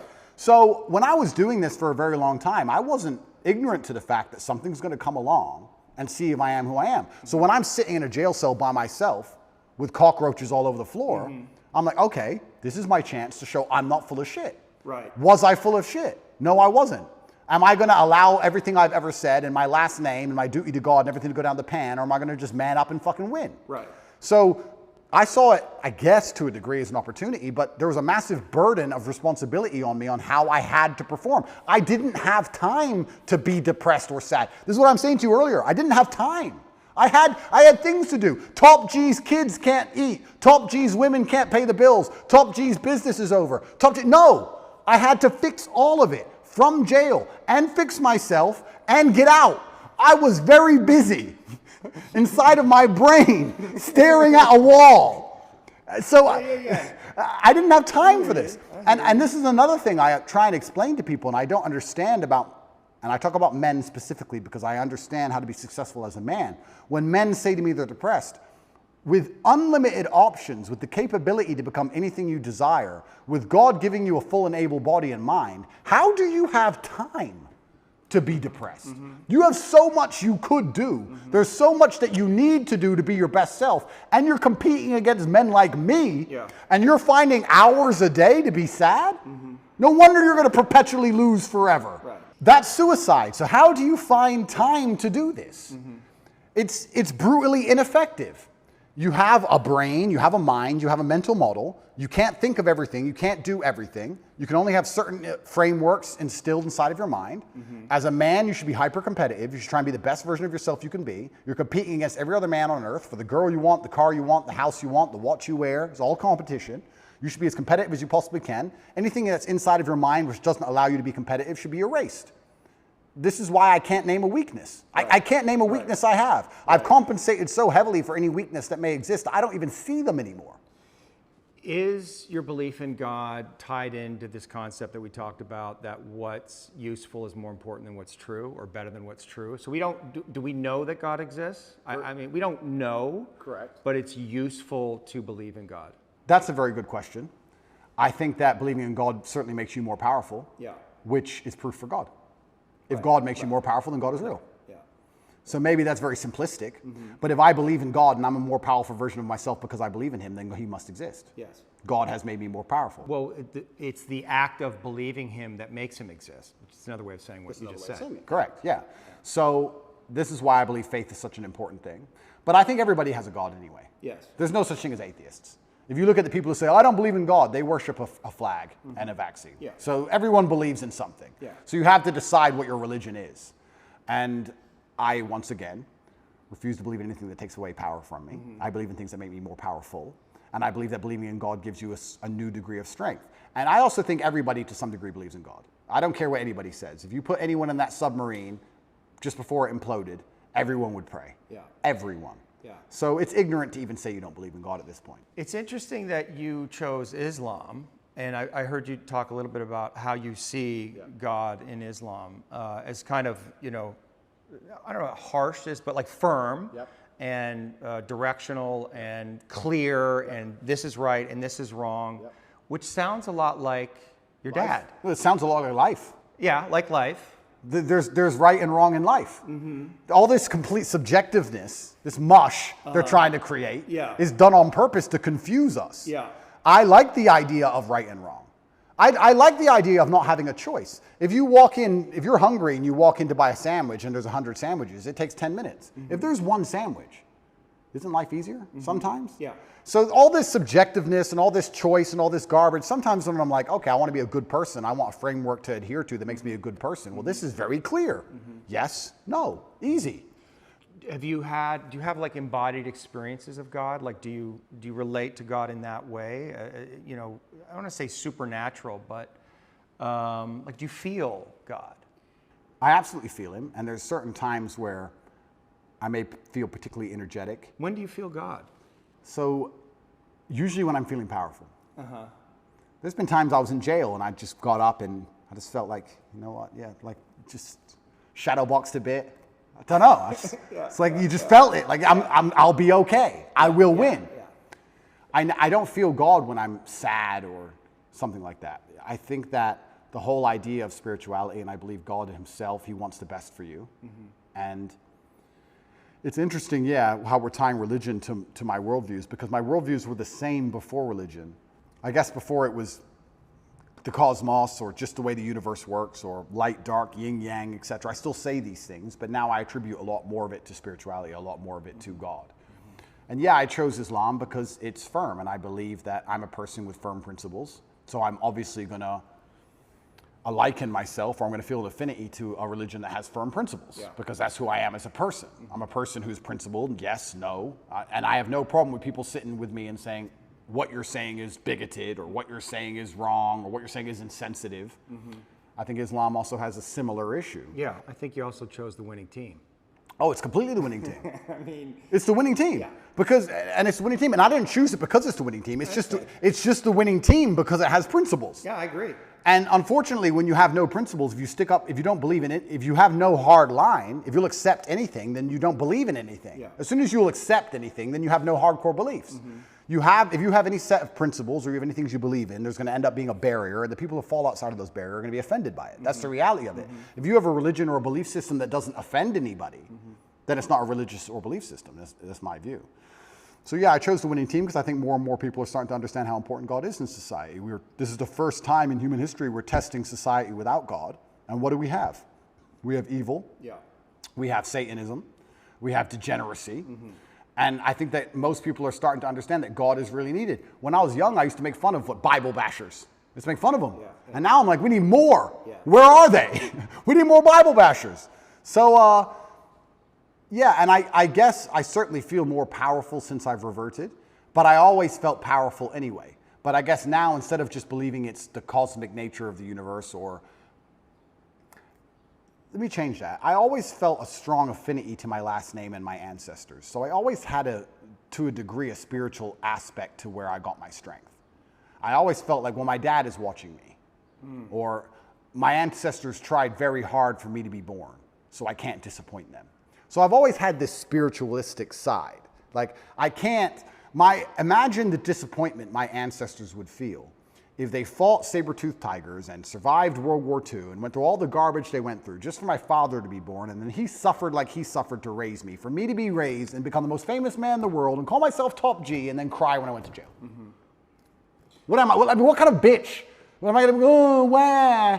No, I go to jail with my head held high. And if they put me in jail for the next 20 years, I'll walk in there with my head held high. And if anybody sees me, I'm not going to be a broken man. I refuse to be a broken man. It's disrespectful to everybody who ever died or tried hard for me to be raised, for me to emerge from this difficulty as a broken person. That's absolutely and utterly selfish. When a man sits and says to me he's broken or he's depressed or he's sad, etc., that's selfishness. You have shit to do. Yeah. And you have people to be respectful to, including people who are no longer here. I don't have time. They can put me in solitary confinement for 20 years, and when I walk out of there, and the first podcast I do, I refuse to be called broken. I refuse. And that's because I feel like I had a duty to my ancestors, and now I feel like I have a duty to my ancestors and a duty to God. So I've always felt that. And I assume you feel like you're fulfilling your duty, that your father would be proud of you? I absolutely believe he'd be extremely proud of me. I think I'm doing the best I can possibly do. And there's something that people say, you tried your best. And that's true. But a lot of people overuse it. People say, oh, well, you didn't get it, but you tried your best. 99% of the time, they didn't try their best. People don't actually try very hard for things anymore. I am truly, genuinely trying my best. I don't waste a minute of my day. Before this podcast, as I set up cameras, I'm working. I don't waste a minute of my day. I do not miss a training session. I do not miss an email. I do not make mistakes. I'm on it. So I'm trying my absolute best. If I fail, for the first time in human history, then I failed. But at least I get the satisfaction in my heart of knowing I actually really tried my best. Most people don't get to get that satisfaction because they know deep down they could have tried a bit harder. Whereas if I end up in jail, I'll be like, Andrew, you did everything you could have done. So that gives you a level of peace. I did my best. My ancestors are proud of me. God is proud of me. I did my absolute best. I couldn't have possibly done better. And I got hit with a lucky punch, and that's life. And all I can do is just smile regardless. Are your oration skills, is that an art, do you think? I think that if you don't have the ability to make other people understand exactly what you think, that you're going to struggle. But is it an art? Like when I watched you with PBD and you got in these zones, and you do it all the time. I mean, you're doing it right now. You get in these zones where it's just like you're just flowing. I mean, it's almost, you can say it's a God state, right? It's a flow state, and it must feel really good. It does. Yeah, like it feels good that you never run out of things to say, and it feels good that I already have 10 things I want to say lined up before I say the first ones. And you know how to say them perfectly, and your voice is clear and resonant, and you're embodied in it. It's a skill. It's a skill. Well, but it's almost like an art, because I was watching you and I was thinking, this is like watching, Charlie Parker play the sax or Michael Jordan play basketball. I mean, you really, and people might say, oh, those are exaggerations, but I don't think so. I don't know that I've seen somebody who's able to do what you do. But that's emotional. So we'll talk about how I'm actually quite a sensitive person. Yeah. I think the reason people believe what I say is because they can feel that I feel when I talk. Yes. And it's because I feel things. Yes. So I'm not a cold person at all. I'm just a person with a lot of emotion that I try and control and channel in the correct directions. But I think that, yes, it's a superpower to a degree. Well, I think that's why people are, one of the reasons that people are so drawn to you, because you let whatever wants to come through. And it's also why so many people hate me. Yeah, of course. Yeah. Because there's no light without dark. Yeah. There's there's no joy without pain. You can't have a rainbow without little rain. That's how it goes. So I think that it's definitely a superpower for life. It's something I'd encourage every man to learn how to do. Yeah. It's certainly something worth practicing. It's the reason I don't learn another language, because I haven't mastered English yet. Right. So I refuse to learn another language. Yeah. I can't imagine me and my personality and Andrew Tate stuttering in Spanish. It just be like, what is this garbage? Yeah. So I don't have time. Yeah. So Yeah. I will only speak English for the rest of my human years. That's it, because I have not learned every word in the dictionary yet. Yeah. But yeah, I guess to a degree it's a superpower. It's extremely beneficial in all aspects of life, especially relationships. I'm not going to lie. I don't argue with women very often, because any woman who respects me and listens to me, I can very quickly and compendiously explain exactly why I'm correct. It's maybe the most powerful skill. The most powerful thing about it is there's two levels to it. One, making people understand exactly what you think. Yes. And the second one is making them think what you think. Right. And if you can do the second one, Do you like to make people think what you think? Because you have a lot of influence. yeah. And that's got to feel good. You're influencing people. You have this worldview. It's a powerful worldview. It's got all these things, and so you want to influence other people in some way to adopt that. I think that charity, even of itself, I think charity is probably one of the most selfish things you can do, which most people say, I'm giving money. I give $25 million a year. There's a website, tatepledge.com, you can see it. And I feed children all across war-torn countries, mainly in the Islamic world and in Africa. Am I doing that for the children? Yes. But I also feel great. I feel good for doing that. Of course. Yeah. So it's not a selfless act. No, nothing selfless. Nothing selfless. And it shouldn't be. And it shouldn't be, that's right. So when I'm helping all these people out here, I'm not doing it because I'm some philanthropist. I feel good helping people and people sending me emails saying, you changed my life. I feel good about it. I'm not going to sit here and pretend I'm just Mr. Philanthropist and I just care about the world. No, I like helping people because I feel good about doing it. It makes me feel good inside, which is why I do it. So yeah, I use my power to feel good. And I think the easiest way to feel good is to make others feel good. I believe that humans exist that way, and I think that's why we're societal animals. Even in jail, when I felt my worst, my goal was to make someone else smile. Because if I can make someone else smile, I would smile. So on my worst days, I was my most charming, my most energetic, my most interesting, my most talkative. Yeah. I was happiest on my worst day because I decided that's how I have to be to stop myself feeling bad, because I decided. I also feel like, it's kind of interesting. No one's emotionless, and I certainly feel things. And I'm going to come up with a theory, which you're going to call complete garbage, because I am not qualified. But this is my theory. Yeah, go for it. I believe that emotional energy is a lot like a bucket of water. You have all this emotional energy, right? You have a bucket of water. And then you have a bunch of different holes you can pour it down. So I believe if you wake up one day and you feel particularly depressed, you don't feel depressed. You just have a lot of emotional energy that day. Some days you don't have that much emotional energy and life is pretty calm. But some days you wake up and you have this big bucket of water, and the superpower is deciding which emotion you're going to put it in. Not to not feel the energy, but to decide which emotion you're going to put it in. And I think that's my superpower. I don't have the superpower of being able to stop myself feeling things. Yeah. I have the superpower of being able to choose how I use that energy and what I decide to feel. And then if you want to be hyper successful as a person, you have to be very careful to avoid the happy hole. Because happy is what everyone thinks they would choose. If you had this emotional energy and could choose any emotion, you'd choose happy. But if you choose happy, you don't get much done. What do you choose? I choose, if I had to choose how I wanted to feel all the time, I would choose proud. And proud means you have to work. Proud means you have to do things. You have to achieve things. If you want to be proud and be realistic, you have to do fantastic things. So my default favorite emotion is proud. Right. That's how I'm happiest when I feel proud about anything. Well, and the organism releases dopamine in the brain when we do hard work Which is and why I accomplish have to win. tasks. I have to win all the time. yeah. I love proud. To feel good. You do it to feel good. Yeah. I don't like happy.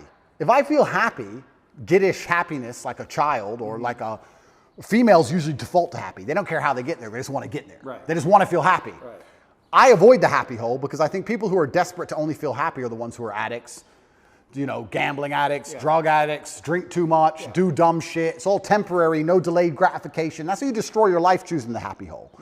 So we were talking earlier about jail and how when I felt particularly bad, I'd wake up with a whole bunch of emotional energy.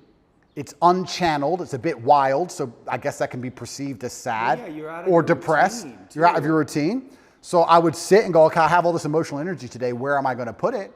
And I'd put it in a place where perhaps on that day I might feel happy, or perhaps I'd choose something else, but I would try my very best to take all the energy and put it into a place where feeling that emotion was the most competitive emotion, or was the perfect emotion for me to be as competitive as possible in that particular scenario.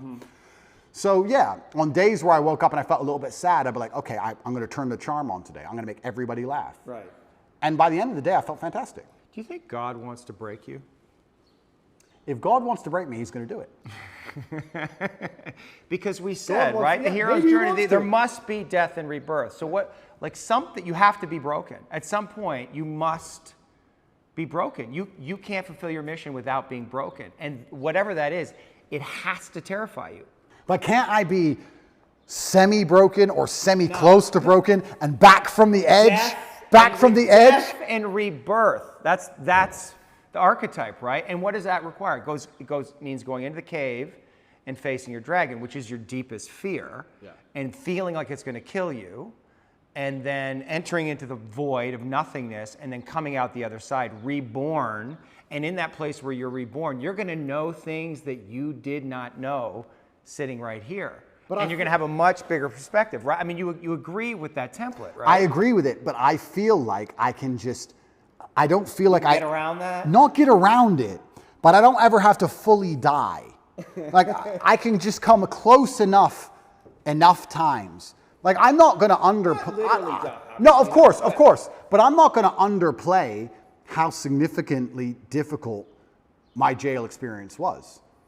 Yeah, because you and do also- talk about like how tough you were, you managed it, and I guess and which is, I believe that, I'm not, but there had to be moments where you're just like, It was terrible. despair, No, it was absolutely terrible. or fear, or like, But this is very interesting into your death and rebirth point, because when it felt completely terrible, I do have the emotional control to not feel that. But I decided to let myself feel it because I felt like I wouldn't learn as much if I turned my brain off. That's right. So I've talked on PBD about Tristan. Tristan and I have the same superpower. Tristan didn't care about jail. He didn't care. He didn't, or he acted like he Maybe that's didn't just care. his own code. He acted like he didn't care. But that was his coping mechanism. Sure. Don't care about jail. I decided, no, I'm going to care. I'm going to feel everything. I'm going to allow myself to feel these negative emotions because I feel like I will learn more. I could have done what Tristan did. I could have woke up and said one day or later they'll let me out. Still rich, give a fuck. Right. Could have done that. I didn't do that. And jail, that's why he sleeps. That's why I have nightmares. Because I don't believe his jail experience was that traumatic because he turned his brain off to it. And that is a superpower. Yes. And I do have that power. If I went to war, I could go to war and watch all my friends be blown to pieces and still fight. Yeah. I would still be capable. I can turn my brain off if I have to, but I decided not to because I felt that feeling things would teach me more, which is why I'm kind of arguing your point about death and rebirth, because I feel like I don't have to fully break. I just have to get close enough to the edge to learn something and come back. why not break? Because if I break, then there's too Well, much. My empire might fall. You don't know. Well, That's the exactly. thing. You don't know. I don't know. And that's scary. It is scary. Yeah. So why would I? That's why you don't want to break. Completely. It's scary. I don't want to lose what I have. Yeah. Mentally, But that physically, well, financially. Yeah, but that attachment, what would God say to that attachment? I don't want to lose what I have. But okay, I don't want to lose what I have because I also have a responsibility for others. Let me tell you something. If my mind broke and I couldn't come back from that, What's more important, your family or God? does God want me to break? I don't know. You asked. You asked the question. And if he does, I will break. Right. Right? Well, but you won't have a choice. I won't have a choice. But jail itself was terrible. Like, we're talking about vulnerability. I can sit and explain all the things I struggle with in jail. It was absolutely terrible. And I think a lot of people who are watching this, I think they need to keep in mind, I wasn't in jail. I was in Romanian jail. What's the difference? Well, it's the poorest country in Europe, and it was built during communism, Right. and it's basically designed to torture you. Cockroaches. Yeah. Yeah, I mean, it's not like jail, like we imagine jail. I don't want to insult the Romanian justice system. And I don't want to insult any Romanians. I'm still within the confines of Romania. But I think most people at home understand what I'm talking about. I didn't have yard time. I didn't have any friends. I was in a room for 93 days. I did not leave that room unless I was being dragged to court in a language I didn't understand to be sent back to the room. Yeah, it was hard.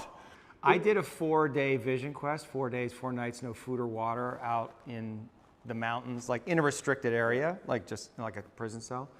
And that took me to my edge. So I can't even imagine 93 days. Yeah, I mean, it's terrible. And you don't know how long you're going to be in there for. Yeah. And you have no control over anything. And you don't sleep very well. People think you just sleep it off, but you can't. The jail is very loud. There's a lot of distressed people in there, a lot of upset people. The energy is sad. Yeah, it's a bad place to be. But I knew that my only option was to deal with it. So I knew that not handling it wasn't an option. So if not handling it, it's not an option. The only option left is handling it. So you just have to find the best way to do it. Yeah. And I certainly allowed myself to feel a lot of emotions in there that I could have probably blocked out so that I could learn as many lessons as possible. And I've learned a lot of things.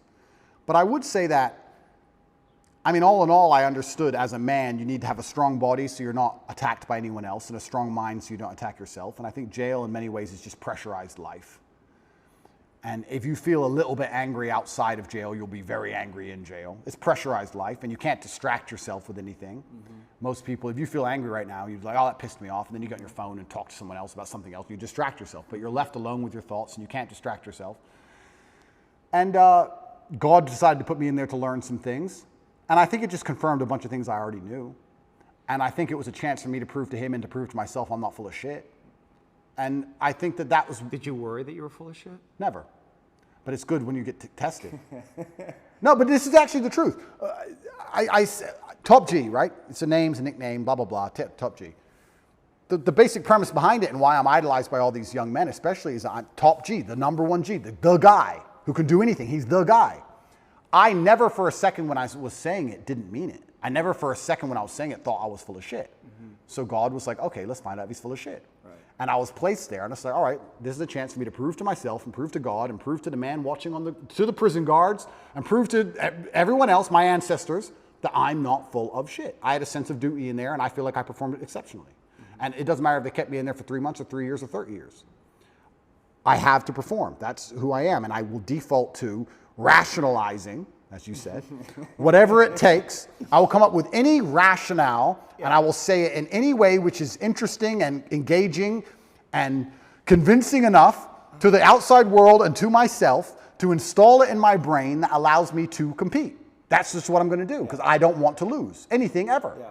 And life, perhaps if we want to extrapolate this out, perhaps God's trying to break all of us. Maybe life is a big competition of who breaks last. I would actually argue, and I said this before, that the number one indicator of a man's success is his ability to deal with stress. I don't think it's IQ. I don't think it's physical capability. I don't think it's anything. If you take a man who can deal with a bunch of stress, he's going to be more successful than a man who can deal with less stress. How much stress you can put up with has a direct correlation to the kind of life you're going to live. Most people who want my life don't have my life because they couldn't handle my life. Yeah. That's why. They go, I want to be like Tate. I want fast cars and private jets and all these girls and all these kids and all blah, blah. But they couldn't handle it. They couldn't deal with the pressure of it, which is why they'll never get there. Because even if they get anywhere near it, they'll have a mental breakdown. Right. So how big your life is and how successful you are in the physical realm is directly linked to how much stress you can deal with. And perhaps God's trying to break all of us. And he's trying to find all of our limits. I think most people at home watching this probably have something going on in their mind right now or something going on in their lives that might break them. Yeah. To me, it would be nothing. To them, it's a big deal. Yeah. So God's out here to break all of us, and I want to be the guy who breaks last.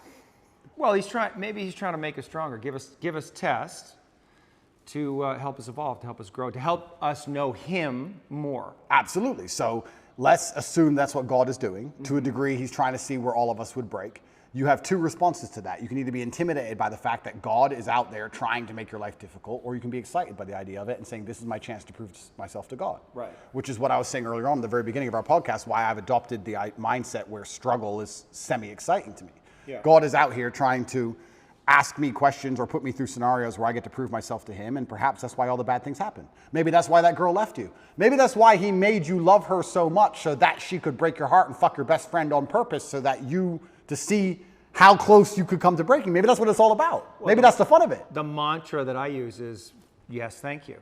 Whatever comes, yes, thank you. And yes is an acceptance to God, and thank you is gratitude for what's happening. And that mindset is a kind of surrender to God's will. Yeah.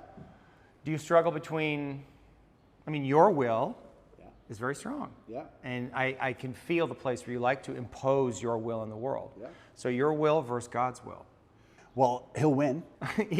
Are you in a fight with God on some level, like not literally, but unconsciously, between His will and your will? No, I think I am doing His will. I think I am doing His will, which Right. is what it takes to be truly successful in the world.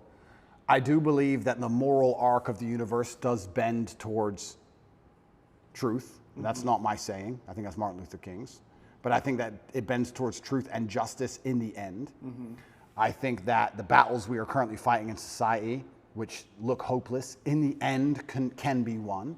And I feel like I am doing His will by standing up and telling the truth. I think I'd have to be a complete coward of a man to end up having all of the masculine youth of a planet paying attention to every word I say, and then say, oh, but if I tell them good things, if I help them and help the world by extension, I might get in trouble.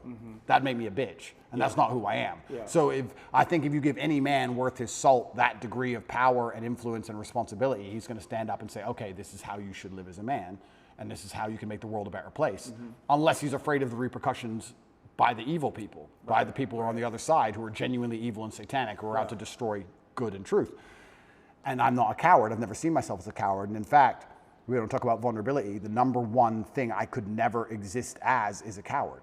I think that's, you want to talk about my biggest fear, it would be knowing I'm a coward. Seeing myself as a coward and being very realistic and knowing I was actually a coward. I couldn't accept that because I feel like I would be disappointing all of my ancestors and God, and I would have been full of shit all the time I was talking. Now I'm a fake, now I'm a liar, and I'm none of those things. Right. When I say to the camera and I sit here and talk about depression not being real, I mean what I say because I've lived enough shit to tell you that if depression was real, I would have been depressed. And people know that, which is why they listen to me in the first place. I would hate to look in the mirror and know I acted like a coward on that scenario. I can't be that person. So. Courage is the highest virtue, I think. You think so? Courage, love. Well, I like to think of myself as a man with plenty of love in his life and a very loving man. I also like to think of myself as an extremely brave person. I've never been a coward. And even just the idea of being a coward is enough to motivate me to do nearly anything. So if you were to try and, here we go, vulnerability. If you were to try and manipulate me, how could you manipulate Andrew Tate, one of the smartest people on the face of the planet? Well, you would have to try and convince him that it was the only brave act. That's how I could be manipulated. Interesting. Now, I allow manipulation to find out where my enemy wants me to go, use my mind to break the trap, punish the perpetrators. I will allow them to manipulate me, and at the end of their attempt, I will decide whether I agree with their attempt or I destroy their attempt. Right. But that would be give you the best possible chance. And I give you a perfect example of it. COVID, when on day one, when everyone got locked in their houses and they were talking about Italian hospitals being full and people were dying on the street in China, when everyone believed because it was brand new, day one, me and Tristan decided to fly to Sweden and just run around in nightclubs because it's the only open country. Did we do that because we have medical expertise? Did we do that because we were guaranteed to not get sick? Did we do that because we knew something other people didn't? No, it was the brave choice. The brave choice is to go do something reckless. We might all die. Let's die in a nightclub in Sweden instead of dying in our house. So we always have chosen and defaulted to the brave choice. And part of me, maybe when we talk about excitement, I love when God or life or the universe or whatever you want to call it gives me a chance to be brave. I love when he gives me an opportunity. Here's your chance to be brave, Andrew. Here is your chance to show you are that guy. Here's your chance to have another story where everyone else would have failed, you would have succeeded. Here is your chance to win. I love that because, you know, it's easy to fly around on private jets and stay in 5-star hotels with a bunch of beautiful women and drive Bugattis around. Cool. But where's the point where I get to actually prove I mean every word I say? Right. So God gave it to me. So yes, thank you. I agree. We agree. Thank you. And if God decides I have to go back, then the best mental model I can have is not the Romanian system of justice is unfair. It's corrupt. I got too big. The Matrix got me. No, the best mental model is God wants me to learn something here. And he's going to teach me that through suffering. He's going to make this difficult, and he's going to make me feel pain, and he's going to make this as hard as he decides it needs to be, so that I can sit here and learn things. So I'm going to go and sit with my cockroach friends, and I'm going to learn. I already learned things. I can tell you a bunch of things I learned. Even physical things. I would hunt cockroaches in the dark at night. I would stand near, to kill them. I'd stand near the wall and I'd measure out a palm strike directly, exact measurement, so I didn't hurt my elbow or my hand, to the wall. And I'd just sit and just wait. And I'd hear them crawling. And in nearly pitch black, I could hear one in front of me. Bam! I got to the point where I could kill them. Ninja for real. I was like, I'm learning shit in here. Right. So that was fantastic. I learned. Did you learn anything about yourself? This is again New information. That's all. I mean, you must have, right? I mean, you had a new experience, so there must be new information. I mean, you got tested, right? You're in jail, for fuck's sakes. Like, something must have popped into your mind. There must have been some revelation, some edge that you came to. It had to be, no? I'm exactly who I thought I was. I am 0% full of shit.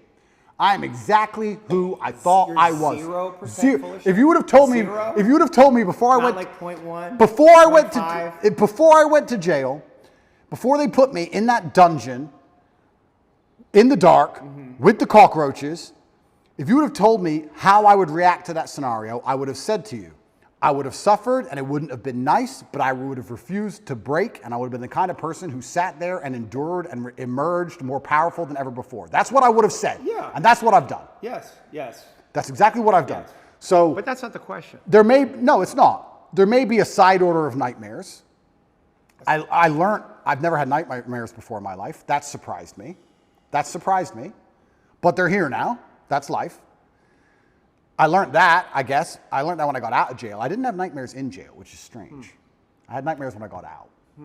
Maybe it's fear of going back. Don't know. Yeah. But what else did I learn about myself? I had already pre-decided and had already told the universe how I would act in said scenario. This scenario was not a scenario I hadn't discussed or didn't believe could happen to me. I had already analyzed, if this happens, what are you going to do? It was a pre-designated plan. And I just followed the plan I had already laid out for myself when I had already psychoanalyzed myself without my qualifications. I had already decided what I must do, so I did it. Yeah, yeah. And I was able and capable of following the plan and following through. Yeah. So I'm not a liar. I'm 0% full of shit. Right. I hear you.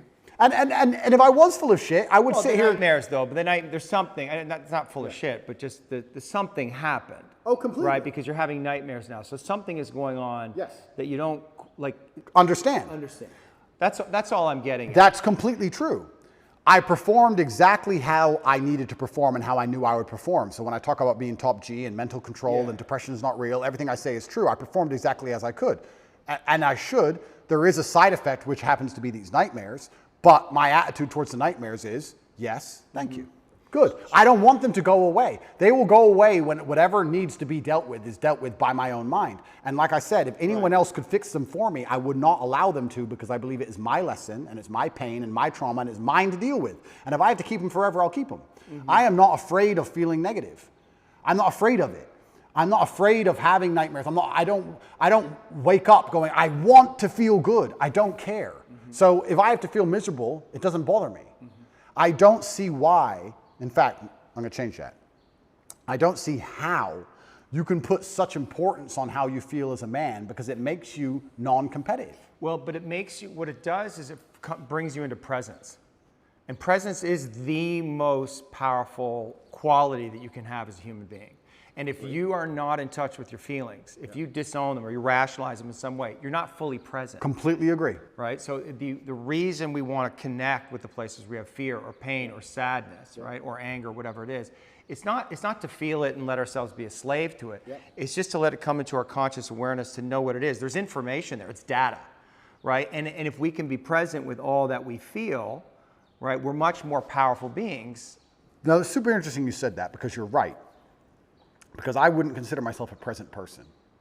I am always thinking about what must be done. I'm thinking about Interesting. Always. That you would confess that. I'll You're not a present person. No, I'm not present. If I'm present in the moment, I'm either on my computer talking to someone else millions of miles away, or dealing with something else, or I'm doing this podcasting about how I have to spar afterwards, and then I've got a friend coming at 8:15 tonight. I have to see. I'm not present because things must be done, and they must be organized. I'm not competitive if I'm present. I need to do things. Now, I'll agree with you. You're right. I'm very rarely present. But here's my frame for presence, right? The reason I'm not all the way present, which is all the way here, is because there's something here that I don't want to feel. No, I would say there's two scenarios in which I am very present. And we'll talk about them in a second. But I'm not a very present person. But I have sacrificed the idea of feeling presence and feeling happy in the moment for, let's say, absolute capability and legacy. But would you agree that being more present would give you more power? In certain scenarios. Well, look, I think that might be the reason I love fighting so much, because that's the only time I feel present. Right. Because I have to be right there, because one, I'm in pain, and two, if I'm not, I'm gonna be asleep. Are you not present right now? I am. Are you present with me? I'm paying attention. My brain's on. I'm paying attention. Let your brain go and see what happens. I Just am. be here with me and don't stop thinking. Stop thinking. I can't stop thinking. Stop thinking. You can't stop thinking. If you can't stop thinking, you don't have control over your mind. All right, cool. So I stopped thinking, but And just be in the place where there's no thinking. Sure. And just feel yourself, who you are, and see what happens. I believe I am. But I'm saying generally in life, I wouldn't consider myself a present person. I'm not the person who is enjoying the moment. But I am now because I'm focused. But now I'm focused. But do you see the difference in the quality of the interaction we just had? But okay, let me ask Do you see the difference, though? I do. Yeah. And how did that feel? It felt fine. But what's the difference? Fine. What's the difference? But what's the difference? But weren't we more connected in some way? Isn't there more possibility to get to something deeper or something more truthful there when your mind is not constantly running? But I haven't lied to you. I'm not saying you've lied to me. Yeah. I'm not saying you've lied to me. I just said there's other levels, there's other layers, right? Is there? Is there? You get to it. That's why you fight. It's what you said, because it gets you out of your mind, fully in your body. And when you're fighting, you're in that zone. Some of their intelligence opens up, though. Yes. You're doing things. You can feel that guy, and you can miss the punch by, and you don't even know why. Correct. Right? And so that is available all the time if you're willing to get present. Does life require that degree of focus? Not focus, presence. I know they're slightly different. Maybe I see them as the same. I don't see myself as a particularly present person. I do enjoy the presence of fighting. I do enjoy the presence of driving fast cars very fast. Right. I'm thinking of it, just so you understand my mental model, when I think of guys, and I do know some who are like enjoying the moment, I very rarely enjoy the moment. Does that make sense? I don't ever, I'm sitting around and I'm like, yeah, I look around and go, I'm having fun. That's just not how my brain works, ever. That feels sad to me. Yeah, but this is the thing. Perhaps it is. I don't know. I'm not going to say it is because I don't feel sad about it, but let's imagine it is sad. I have no fear of feeling sad. If someone were to say to me, Andrew, you're going to enjoy the moment less because you're constantly preoccupied with running an empire that most people wouldn't believe is as large as you say it is, even if you told them. And you're going to have unlimited offspring who adore you, and you're going to have unlimited female interaction from women who truly would die for you. And you're going to be one of the most respected men on the planet. And you're going to have street cred in every city from Baltimore to Berlin.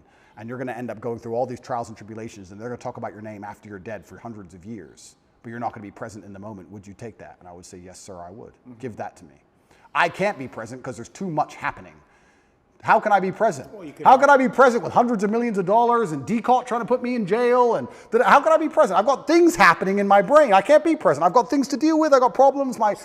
So I've sacrificed presence. But maybe you have a mental model that says I can't be all the way present and do all of those things, and maybe that model is incorrect. Well, presence is if you're truly present, then you're not worried about anything outside of the moment you're in. Not necessarily.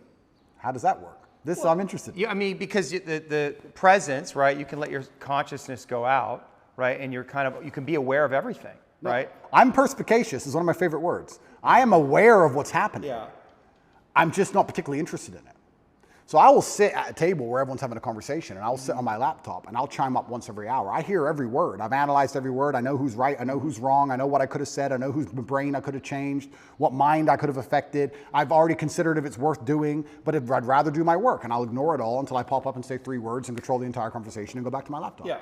I'm aware of everything. I'm just not particularly present because I feel like I've built a life which is so large that it's hard for me to be present in the moment. I'm present with my children for an hour or two, and then it's like, okay, Right. back to work. Right. So, Was your father present with you? no.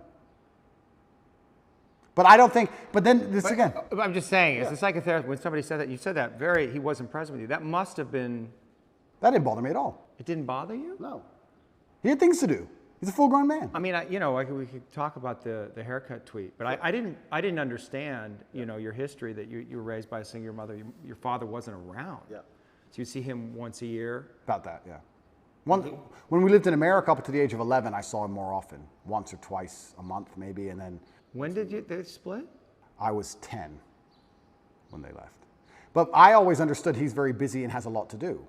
So I never... Can you see how the boy might interpret that as my father doesn't care about me? No. You can see how, I understand you sitting here right now, but you understand like a little boy I think a little boy... might think, where's daddy? I want daddy. I'm here alone with mom. And he might be right, because some fathers may not care. But my father did care. Right. He was just very busy. But it must have been confusing for you. No. Not for the little boy? No. Like bring I'm being honest. I'm being honest. It wasn't. okay. I never for a or you cut off, or those feelings were so painful, overwhelming, you cut off from them so quickly and then created this mindset to deal with. I never for a second felt like he didn't care about me, ever. I never felt that. It didn't cross my mind. Consciously. Consciously. But is it possible that unconsciously you might have a different belief? Son. And that on some level, some of what you're doing in the world is motivated by that, like wanting to win the love of your father? I think that is semi-true, but I'll tell you, I think that's fine. No. Fine. That's semi-true. Not a judgment. That's semi-true because I believe I have a duty to my ancestors. I don't think it's coming from a place of I'm broken trying to fix myself. I think I have the last name Tate. It was bestowed upon me, and I have responsibilities to live up to the last name Tate. Yeah. I do believe I have a duty to my ancestors. So is that trying to win the love of my father? Perhaps. I never felt unloved by my father, ever. In fact, I would argue I had the best father on earth. I never felt like I was owed all of his time. It was very clear to me at a young age that he's extremely busy and extremely important, and that I can earn his time, or that I can't have as much of it as I want. You have to earn his time? Yeah, That was a son should have to earn his father's time? Yeah, why not? Because he's a boy. True. And So the I father's love should be, at least for a boy, unconditional in some way. Love and time are not necessarily the same thing. Okay. If I told my father, I want to play chess, I want you to teach me chess, he could find 2 hours. If I said to Dad, I want to play video games or let's watch TV together, he'd say, no, son, I have things to do. Right. So to a degree, I'd earn his time. Yeah. His time was valuable and it could not be wasted. Yeah.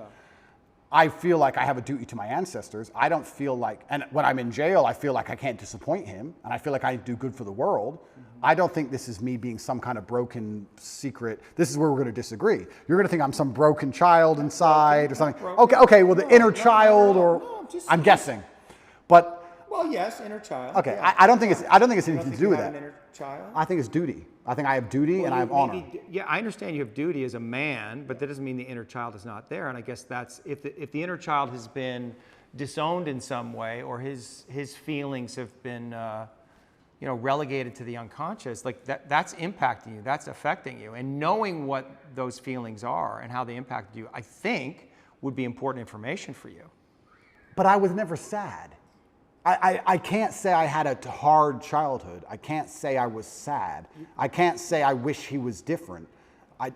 Once again, and once again, let me psychoanalyze myself. Yeah. Once again, this might be rationale. I might be rationalizing. Yes. I might say, well, whatever happened made me the person I am today, and I love who I am today, so I'm glad it was the way it was. Perhaps. But once again, I think that puts me in the correct mental framework to be as capable as possible. I'm not going to sit here and say, I wish my dad did something else. What's the point? That's asinine. Both things can be true, though. I wanted to see my father more. I wish he was there, and he wasn't. And now I'm here, and I'm going to make the best of it. And this is the result of that. And I've turned myself into this beast because of it. I mean, you made the most of the situation, but that doesn't discount the place where you may have wanted more from him. You may have wanted more love, more connection, just more time. I think my father did the best he knew how to do, and second, he did exactly what was necessary to make me the person I am today. Would it be okay for you to be angry with your father? No, absolutely not. Why It's not? disrespectful. Why not? Why? Because he's my father. But I'm not saying that you would have to confront him. I mean, obviously he's not here, but it's just like. That's selfish. But if it's just a feeling, right? If it's just a feeling that wants to come. It's ungratefulness. Well, you're judging the feeling. Yeah, I am. Yeah. For me to sit and say to the man who made me the man I am today, Yeah. who I, once again, never felt unloved by, who tried his very best to raise me, who sacrificed for me to exist, who gave me my last name, who bestowed upon me the honors and principles and morals I live by today, Yeah. for me to be angry at him because he was busy some days would be brutally ungrateful. No, It's I'm a not feeling. allowed. No, I'm not allowed. I'm not allowed that feeling. It's ungrateful. I refuse to accept it. I refuse to feel it. I truly believe I had the best father on earth. I truly believe it. I don't believe, even now, if I have sons, I don't talk about what children I have publicly, if I have sons or when I have sons or my sons I have, whichever one it is, they will get my time, sure. They will get my dedication, absolutely. But I have expectations of them because of their last name. And they're going to have my time while we're working towards something fantastic. I'm not going to just sit around with my kids just for hours because they just deserve it. There's no participation trophies in the Tate household. Right. And time is a trophy, and it must be earned, like everything else in life. So I'm not going to sit and have sons and go, well, he's my son, so we're just going to all day do fucking nothing. No, we're going to all day do something important. For sure. Or I'm going to go do something important. And he can sit around and do nothing by himself. For sure, but you can also imagine if you had sons and you saw them once a year, that would have an impact on them. Like, how would you feel about that if you had sons and you only saw them once a year? I think I'd miss them, of course. They'd miss me. I bet your dad missed you. Oh, completely. Absolutely. I bet he was sad there. Oh, completely. And I wonder if he had self-judgment about it. I wonder if he questioned himself. Well, I think as a man... Because would you do that? Well, as a man, you have to make a choice. And I think it used to be more binary than it is today because of the nature of money and empire and how things work. But as a man, you have to make a choice. You either go to war and come back with stories, or you sit at home all day and be a second mother, and then you're not a man. You have to find the balance between the two, right? Yeah. My father was away a lot, but he wasn't away a lot because he was doing nothing, right? So if you have a soldier as a father, okay, he's not there, but he's doing something. He's coming back with a story. And I think that was typical in a lot of households for a very long time. Maybe it's changed a little bit in modern times, but typically the man went away, did whatever he had to do, and then came back with a story or a hunt or whatever. For sure. So that's how I saw my father living his life, and that's how I want to live my life. Mm-hmm. I will do the same thing. I don't think I would be the same man if I decided to say, okay, I have a son now, so I'm just going to stay at home. Mm-hmm. And I think that I need to be a kind of man my son wants to emulate, which means I have to be a hero, and I don't think you can be a hero sitting at home. So I think that I need to, yeah, he needs time, of course he does, but he also needs an example set, and that example must be set out there in the harsh, brutal realities of the real world. So, yeah, it's time. Now the argument is quantity of time versus quality of time. And I would argue that the quality of time I will give my sons is going to be much higher than another. You would want to give them that. Oh, completely. You'd want to give your sons more quality time than you had with your father. I'll give them the exact same amount as he gave me. Will you? But if I'm happy with Would you not want to give them more? I may want to. You wanted more. I didn't say I wanted more. Oh. That's smart. I didn't say I wanted more. You didn't? Yeah, No. You must have. No, I'm saying that Boy wants time with his daddy. It has to be true. if I wanted it, I could have earned it anytime I wanted. Well, are you sure about that? I'm pretty sure, yeah. When we go, I don't know if we need to read the tweet, but it's like, your mom was pretty upset with him. So he was like, I'm not coming back here. I mean, it wasn't just about you, it was about your mother. Oh, completely. And I think my father sacrificed his marriage for us boys. Mm-hmm. He sacrificed his marriage and his relationship with my mother to ensure that us boys were taught the way he believed we should be raised. Mm-hmm. My mom was very unhappy with certain things he did, which he insisted on doing anyway because he saw his legacy in us as more important than his marriage with my mother. But I'm not saying, look, if my son calls me and says, I'm really upset, I need to talk to you, I'm not going to say, no, you can't talk to me. I'm not psycho, right? I understand all of these things. I'm just saying, obviously we're talking about a very general scenario. The general scenario is, I'm a man, I'm away at war, I come home with a story, or if I'm spending time with my son, I want us to be building him as an individual. I believe that the mother does a lot of the day-to-day keeping the child alive, changing diapers, feeding them, etc. And the man is the one who instills a lot of the mindset. And the man is the one who grows them in very important ways. And I think to do that, I need to be a man of genuine capability. And I would argue that the 2 hours a month or 2 hours a week or whatever I spent with my father, him being the man he was worth more than the 200 hours a month that most men spend with their fathers. That's why I am the man I am. Yeah. So there'll be some fathers who sit and say, I could never do that to my son. Well, what can you do? You can go do fucking basically nothing with your life, pay your taxes, come home, be bitched at by your wife, be quiet about it, and be with your son all the time. Sure, you win in quantity of time, but who you are as a man and what the lessons you can really teach, you lose in quality of time. So I believe my father was such a fantastic figure that it's the quality of his time that made up for the quantity, and the only way to do that is to go out in the world and be fantastic. And we can actually extrapolate this out to other things. Let's look at relationships, for example. I see men who spend every day with their woman. That's fantastic. That's fine. That's how he elicits her love and her attention. Are you rationalizing? I'm completely. That's how I am. Okay. That's how my brain works. Yeah. I see men who spend every day with their woman, which is fantastic. He wants to, she wants to. That's great. They're happy. She feels loved and she feels respected and she's glad she has all of his time. When you reach a certain quality of man, a certain level of man in terms of competence, a certain echelon, I don't have to spend all day with a woman. I can see a woman 1 hour a month and she'll be loyal to me because I'm me. Right. Because the quality of who I am and the quality of my time outweighs the quantity which can be offered by a lesser being. Yeah. So you can put this in nearly any dynamic. You can put it in a romantic relationship and also in a family dynamic. Once you reach a certain level of competence, once you're at the highest echelons of human achievement, your time is by extension more valuable and it extrapolates out. An hour with the president is worth more than 100 hours with a guy at McDonald's. Yeah. It's the same. Yeah. So I think my father raised me by not being there. He raised me by being out there and doing so many fantastic things and being such a fantastic individual that I understood I had a duty to him and a duty to my last name, and I can't be his son and not be fantastic. So I think he raised me in absence. That's what I think he did. You're proud of yourself that you got there. You won that one. But I think he did. That's good. No, that's actually a fair argument. That would be the argument about God's will. That was God's will. Correct. Yeah. And so I have to surrender to it, and this is what it is, and my task is to deal with it. And maybe there are feelings you have about it that you don't fully understand, but that's okay. Yeah. You know, you're here now, and you're doing your thing, and you're living your life, and it's all good. Yeah. So let me ask you, and maybe this will be the last question. I can go forever, my friend, so you tell me. We'll see. I am, and the reason I wanted to talk to you is because I genuinely did want to learn about myself. Yeah, I know. And I do like discussing these things, and like I said, I'm being as vulnerable as I can be. I'm not, if you feel like I'm shielding, I'm truly not trying to. Well, when we shield, it's so habitual, it's so quick. Right, our defense is, I mean, we become identified with our defenses, so we don't even know when we're doing them. That's true, but I also feel like the framework that I've instilled, the rational mind, everything is going through this filter. This is how my brain operates. My filter is brutal rationality. Yeah. That's the filter. So no matter what we're discussing or any conversation we're having, it has to go through this filter, and I end up rationalizing because that's the way I've always functioned. Of course. And so I can't turn off that. I can't start saying things that don't make sense to me. Yes, and what I'm also aware of is that I am bringing my own filter, and you're open to it. You're not closed off to it. You're listening. You're curious about it. So I sense that too, and I appreciate that. You know,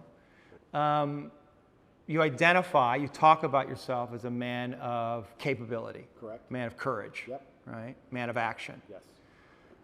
Are you a man of love? I think a lot of those things come from love. Let's analyze this.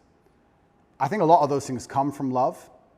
I think it's very difficult to do nearly anything important if it's not perhaps to a degree driven by love or the desire for love even. I think the reason a lot of men want to become rich is because they want to feel loved or feel important or to matter. I also feel like the reason that a lot of men do the things they do is for love either of themselves or of someone else. I think the reason men go to work is because they love their family. The reason you go to the gym is because you love yourself. I think that love is a very powerful driving force. I certainly feel love. My world is full of love. Like, I would argue I'm one of the most loved people on the planet. Like, if I check my phone, it's just love. Yeah. It's endless emails of people I don't know who love me, endless females who do know me love me, endless pictures of children saying they miss me. Like, I'm a very loved person in a very loved world. I love a lot of people.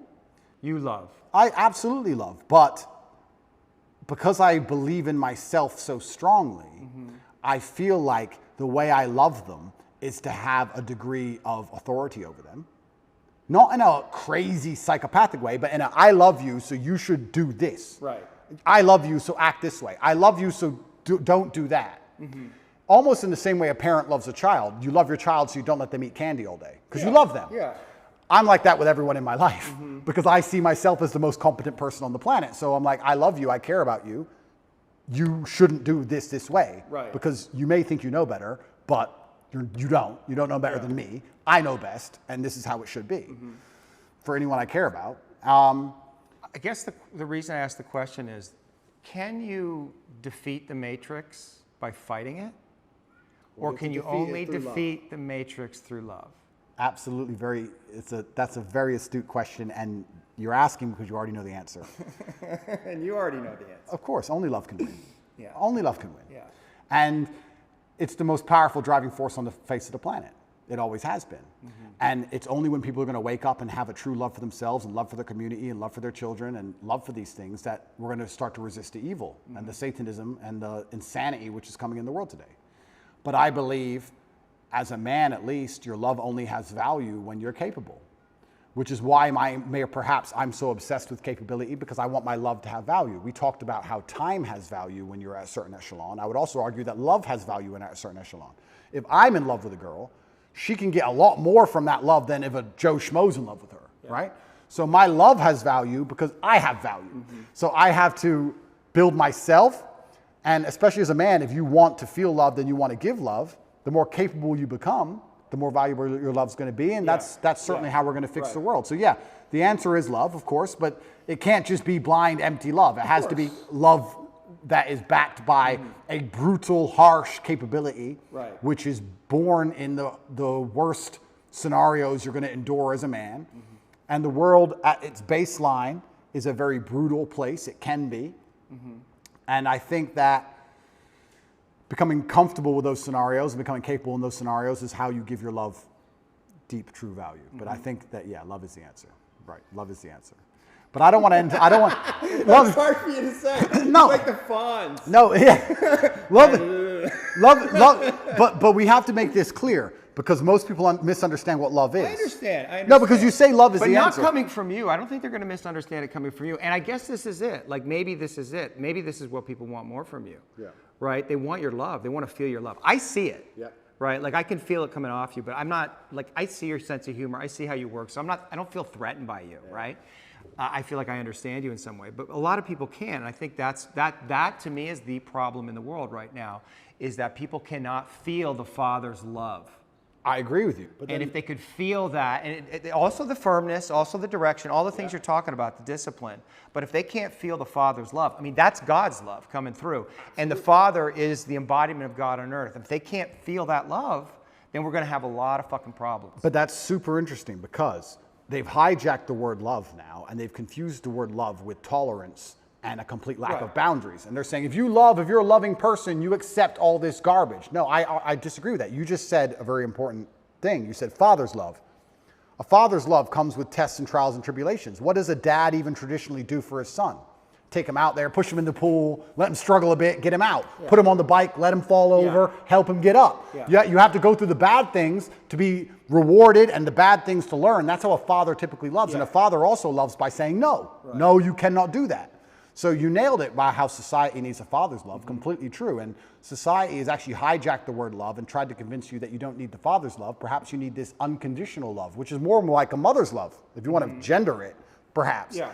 So it's unconditional. You can act without honor, you can act without courage, you can act without discipline, and you'll be loved anyway just because you exist. I don't believe that for myself.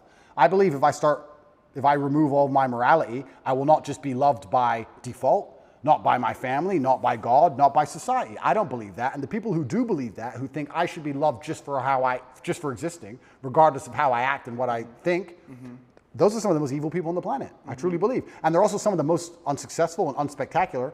And they're the people who are out here genuinely trying to change society in a direction which has never been tested, which I believe is going to lead down to the depths of hell, truly. I think it's evil. So yeah, I agree with you. Father's love is important, but love in and of itself has boundaries. Love is strict. course. Love is hard. Yes, Love is yes. love is a hard emotion. Fierce. Love is fierce. Love is not an emotion of, oh, do whatever you want. It's the opposite. Love is, no, you have to do this. I believe love is a very hard, very strong emotion. And if I think of how, let's say I have two women, one I love, one I don't love, and I enjoy both of their company, I'm harder on the one I love.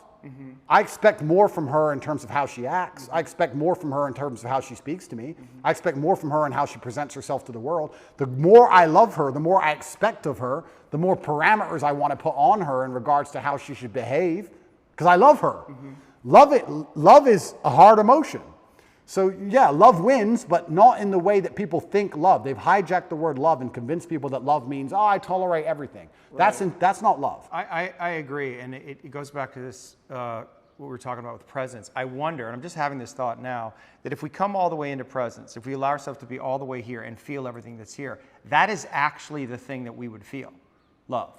Like God, which is, you could say God is love. And maybe, that's the scariest thing. That's the edge. Because if we're fully surrendered to that, like we're in that flow state, that is the dissolution of the ego, letting go of all the things that we have, and we have to be in that place. And so maybe that to me is like, you know, if you want to defeat the Matrix, right? Like if you want to become Neo, I think that's what it is.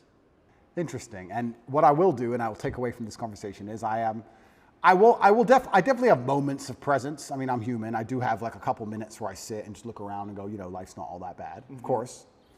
But I will perhaps try and dedicate a little bit more time. Maybe I can I'll see if I can allocate 3 minutes instead of 2 towards presence and see how that makes me feel overall. It's interesting that you said when you're present, you feel love. I actually completely agree with that. I can't think of a time I've been present and felt anything other than gratefulness. Just to look around and go, you know what? Everything's fine. In fact, even in jail that happened. Even in jail, I had moments of presence, and I looked around and go, this is not nearly as bad as like the media is saying it is, and the women on the phone are crying, and everyone's panicking. You know what? I'm not in a trench. I'm probably not going to get blown up. If a fire started, could I get through that steel door? If anyone could, it's me. I'm not on a submarine in World War II. There's no depth charges. I'm not in a car crash. It's fine. Cup of tea. It's fine. I did have those moments, right? So when you come to a moment, when you come to a moment of presence, even in a terrible scenario, it often ends up love. You're right. And I certainly have felt them, and I certainly could do it. My rationale would be, my argument would be, does that make me more powerful? You're arguing it does, and maybe perhaps I need to try it. Whereas I would typically, up until this conversation, I would say, I don't have time for that. I have things to do. So that's where it all comes down to. And then it comes down to, like I said earlier, am I here as a human to enjoy my experience as a human and enjoy being in this vessel and have as much fun as possible and be as present as possible? Or am I here to make the biggest impact I can possibly make and build a legacy? And of course, probably like most things in life, the answer is somewhere in between the two. It's probably some balance. Perhaps I'm slightly out of balance, and that's why I am living the life I am. But I'm not unhappy with it. And if I was unhappy with it, it wouldn't change anything. But I actually do consider myself, I do genuinely consider myself one of, because I put no importance on emotion. And when I say that, I try and make people understand that when I say no importance, it doesn't affect how I act. So I don't see the point in talking about it, or I don't see the point in even acknowledging it, because it doesn't affect what I'm going to do for the day. So who cares, right? It doesn't matter if it's sunny or raining. If you're going to go to work, you're going to go to work. So why talk about the weather? So I don't put any importance on emotion. But I would actually call myself one of the happiest people on earth, not because I'm particularly happy, but because I'm just never sad. So if it's never dark, it must be light. If it's never cold, it must be hot. So when I will say I'm one of the happiest people on earth, and people think, oh, he's happy all the time. No, I'm just never sad. Never. So if you're never sad, you're always happy. Another thing I'll actually argue, not getting out of this early, not getting out of this easy. I thought I got away with a win there. I would actually argue that... Why are you arguing? What are you arguing? Because maybe you won't disagree with me. Okay, I would also like to, I will just explain when we were talking about how I've built my mental model and how I rationalize everything, one of the things I've done when I rationalize is I've changed the boundary of what I believe happy to be. So let's say happiness is this line on this table, right? Most people, this is the full spectrum of human emotion. This is absolute distraught because your parents just died. And this is extremely happy and giddish and you're laughing and jumping around like a child for whatever reason. Most people would probably put happy somewhere up here near the top. Whereas I've just changed that bar. And I've just said, unless I'm truly distraught, unless I'm actually at the point where I can barely speak, let's move happiness down to here. Unless I'm truly distraught and something really bad's happened to me, I've already passed the threshold and I'm just a different level of happy. Now, the more I talk to you, the more I realize that a lot of what I've done are just simply semantic tricks. They're language tricks. I've changed language tricks. If I'm not absolutely distraught, I am some version of happy. Therefore, I'm the happiest man on earth because I'm always some level of happy.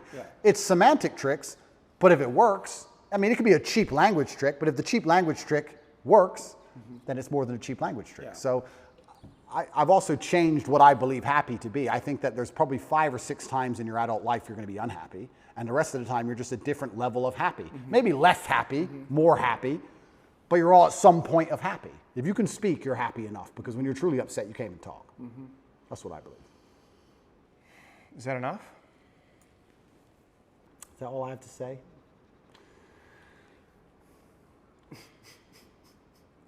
It's interesting, yeah, because So here, you want me to tell you what I noticed? Sure. It is hard for you to stay present. Right? Like you come present, and then you go to a thought, you go to an idea, and you talk, and it's very convincing, and it's very persuasive. And you're asserting your worldview, your frame of reality, which, but like sometimes like I lose you there. Like I'm like, where are you? Like there's words, but I can't feel you entirely. I understand. You know what I mean? And I want to like feel you more. I understand. You know what I mean? I understand, but I don't think. But just stay with that. Just stay in that. Like don't let your mind go. Just stay in the feeling. Yeah, don't go off with the thought. So what am I feeling right now? But just stay with me. Okay. Just stay with me and be present in the experience with no words and see what happens. Sure. Like something will change in how we relate to each other. Something will soften. Like if you let yourself soften and just be with me. Right? Which is kind of a weird experience for 2 men to have. Right? But it's actually what children long for with their father. It's actually what we long for is deeper levels of connection. You just let yourself be here with me and just see what happens. But then what are we going to talk about? We don't have to talk about anything. Doesn't it feel good to feel another man? Like just to feel the strength, like without the words, without that layer of thought and dialogue and discussion? Come back. I'm thinking. Come back. But Don't think. But I have to. You don't have to. Just be here. This is the place you get to when you're fighting. It feels good. It's true, but Doesn't it feel good? Yes, but there's an action involved. Like I can feel everything about the person I'm fighting, whether it's good or bad, and I can feel if I've hurt them or not. Feel me. I don't get to punch you, my friend. It's been good fun, and I feel like I've learned some things, and I feel like we need to do it again. Absolutely. Yeah, that was fun. I appreciate you, man. Thank you, bro. Yeah. Thank you.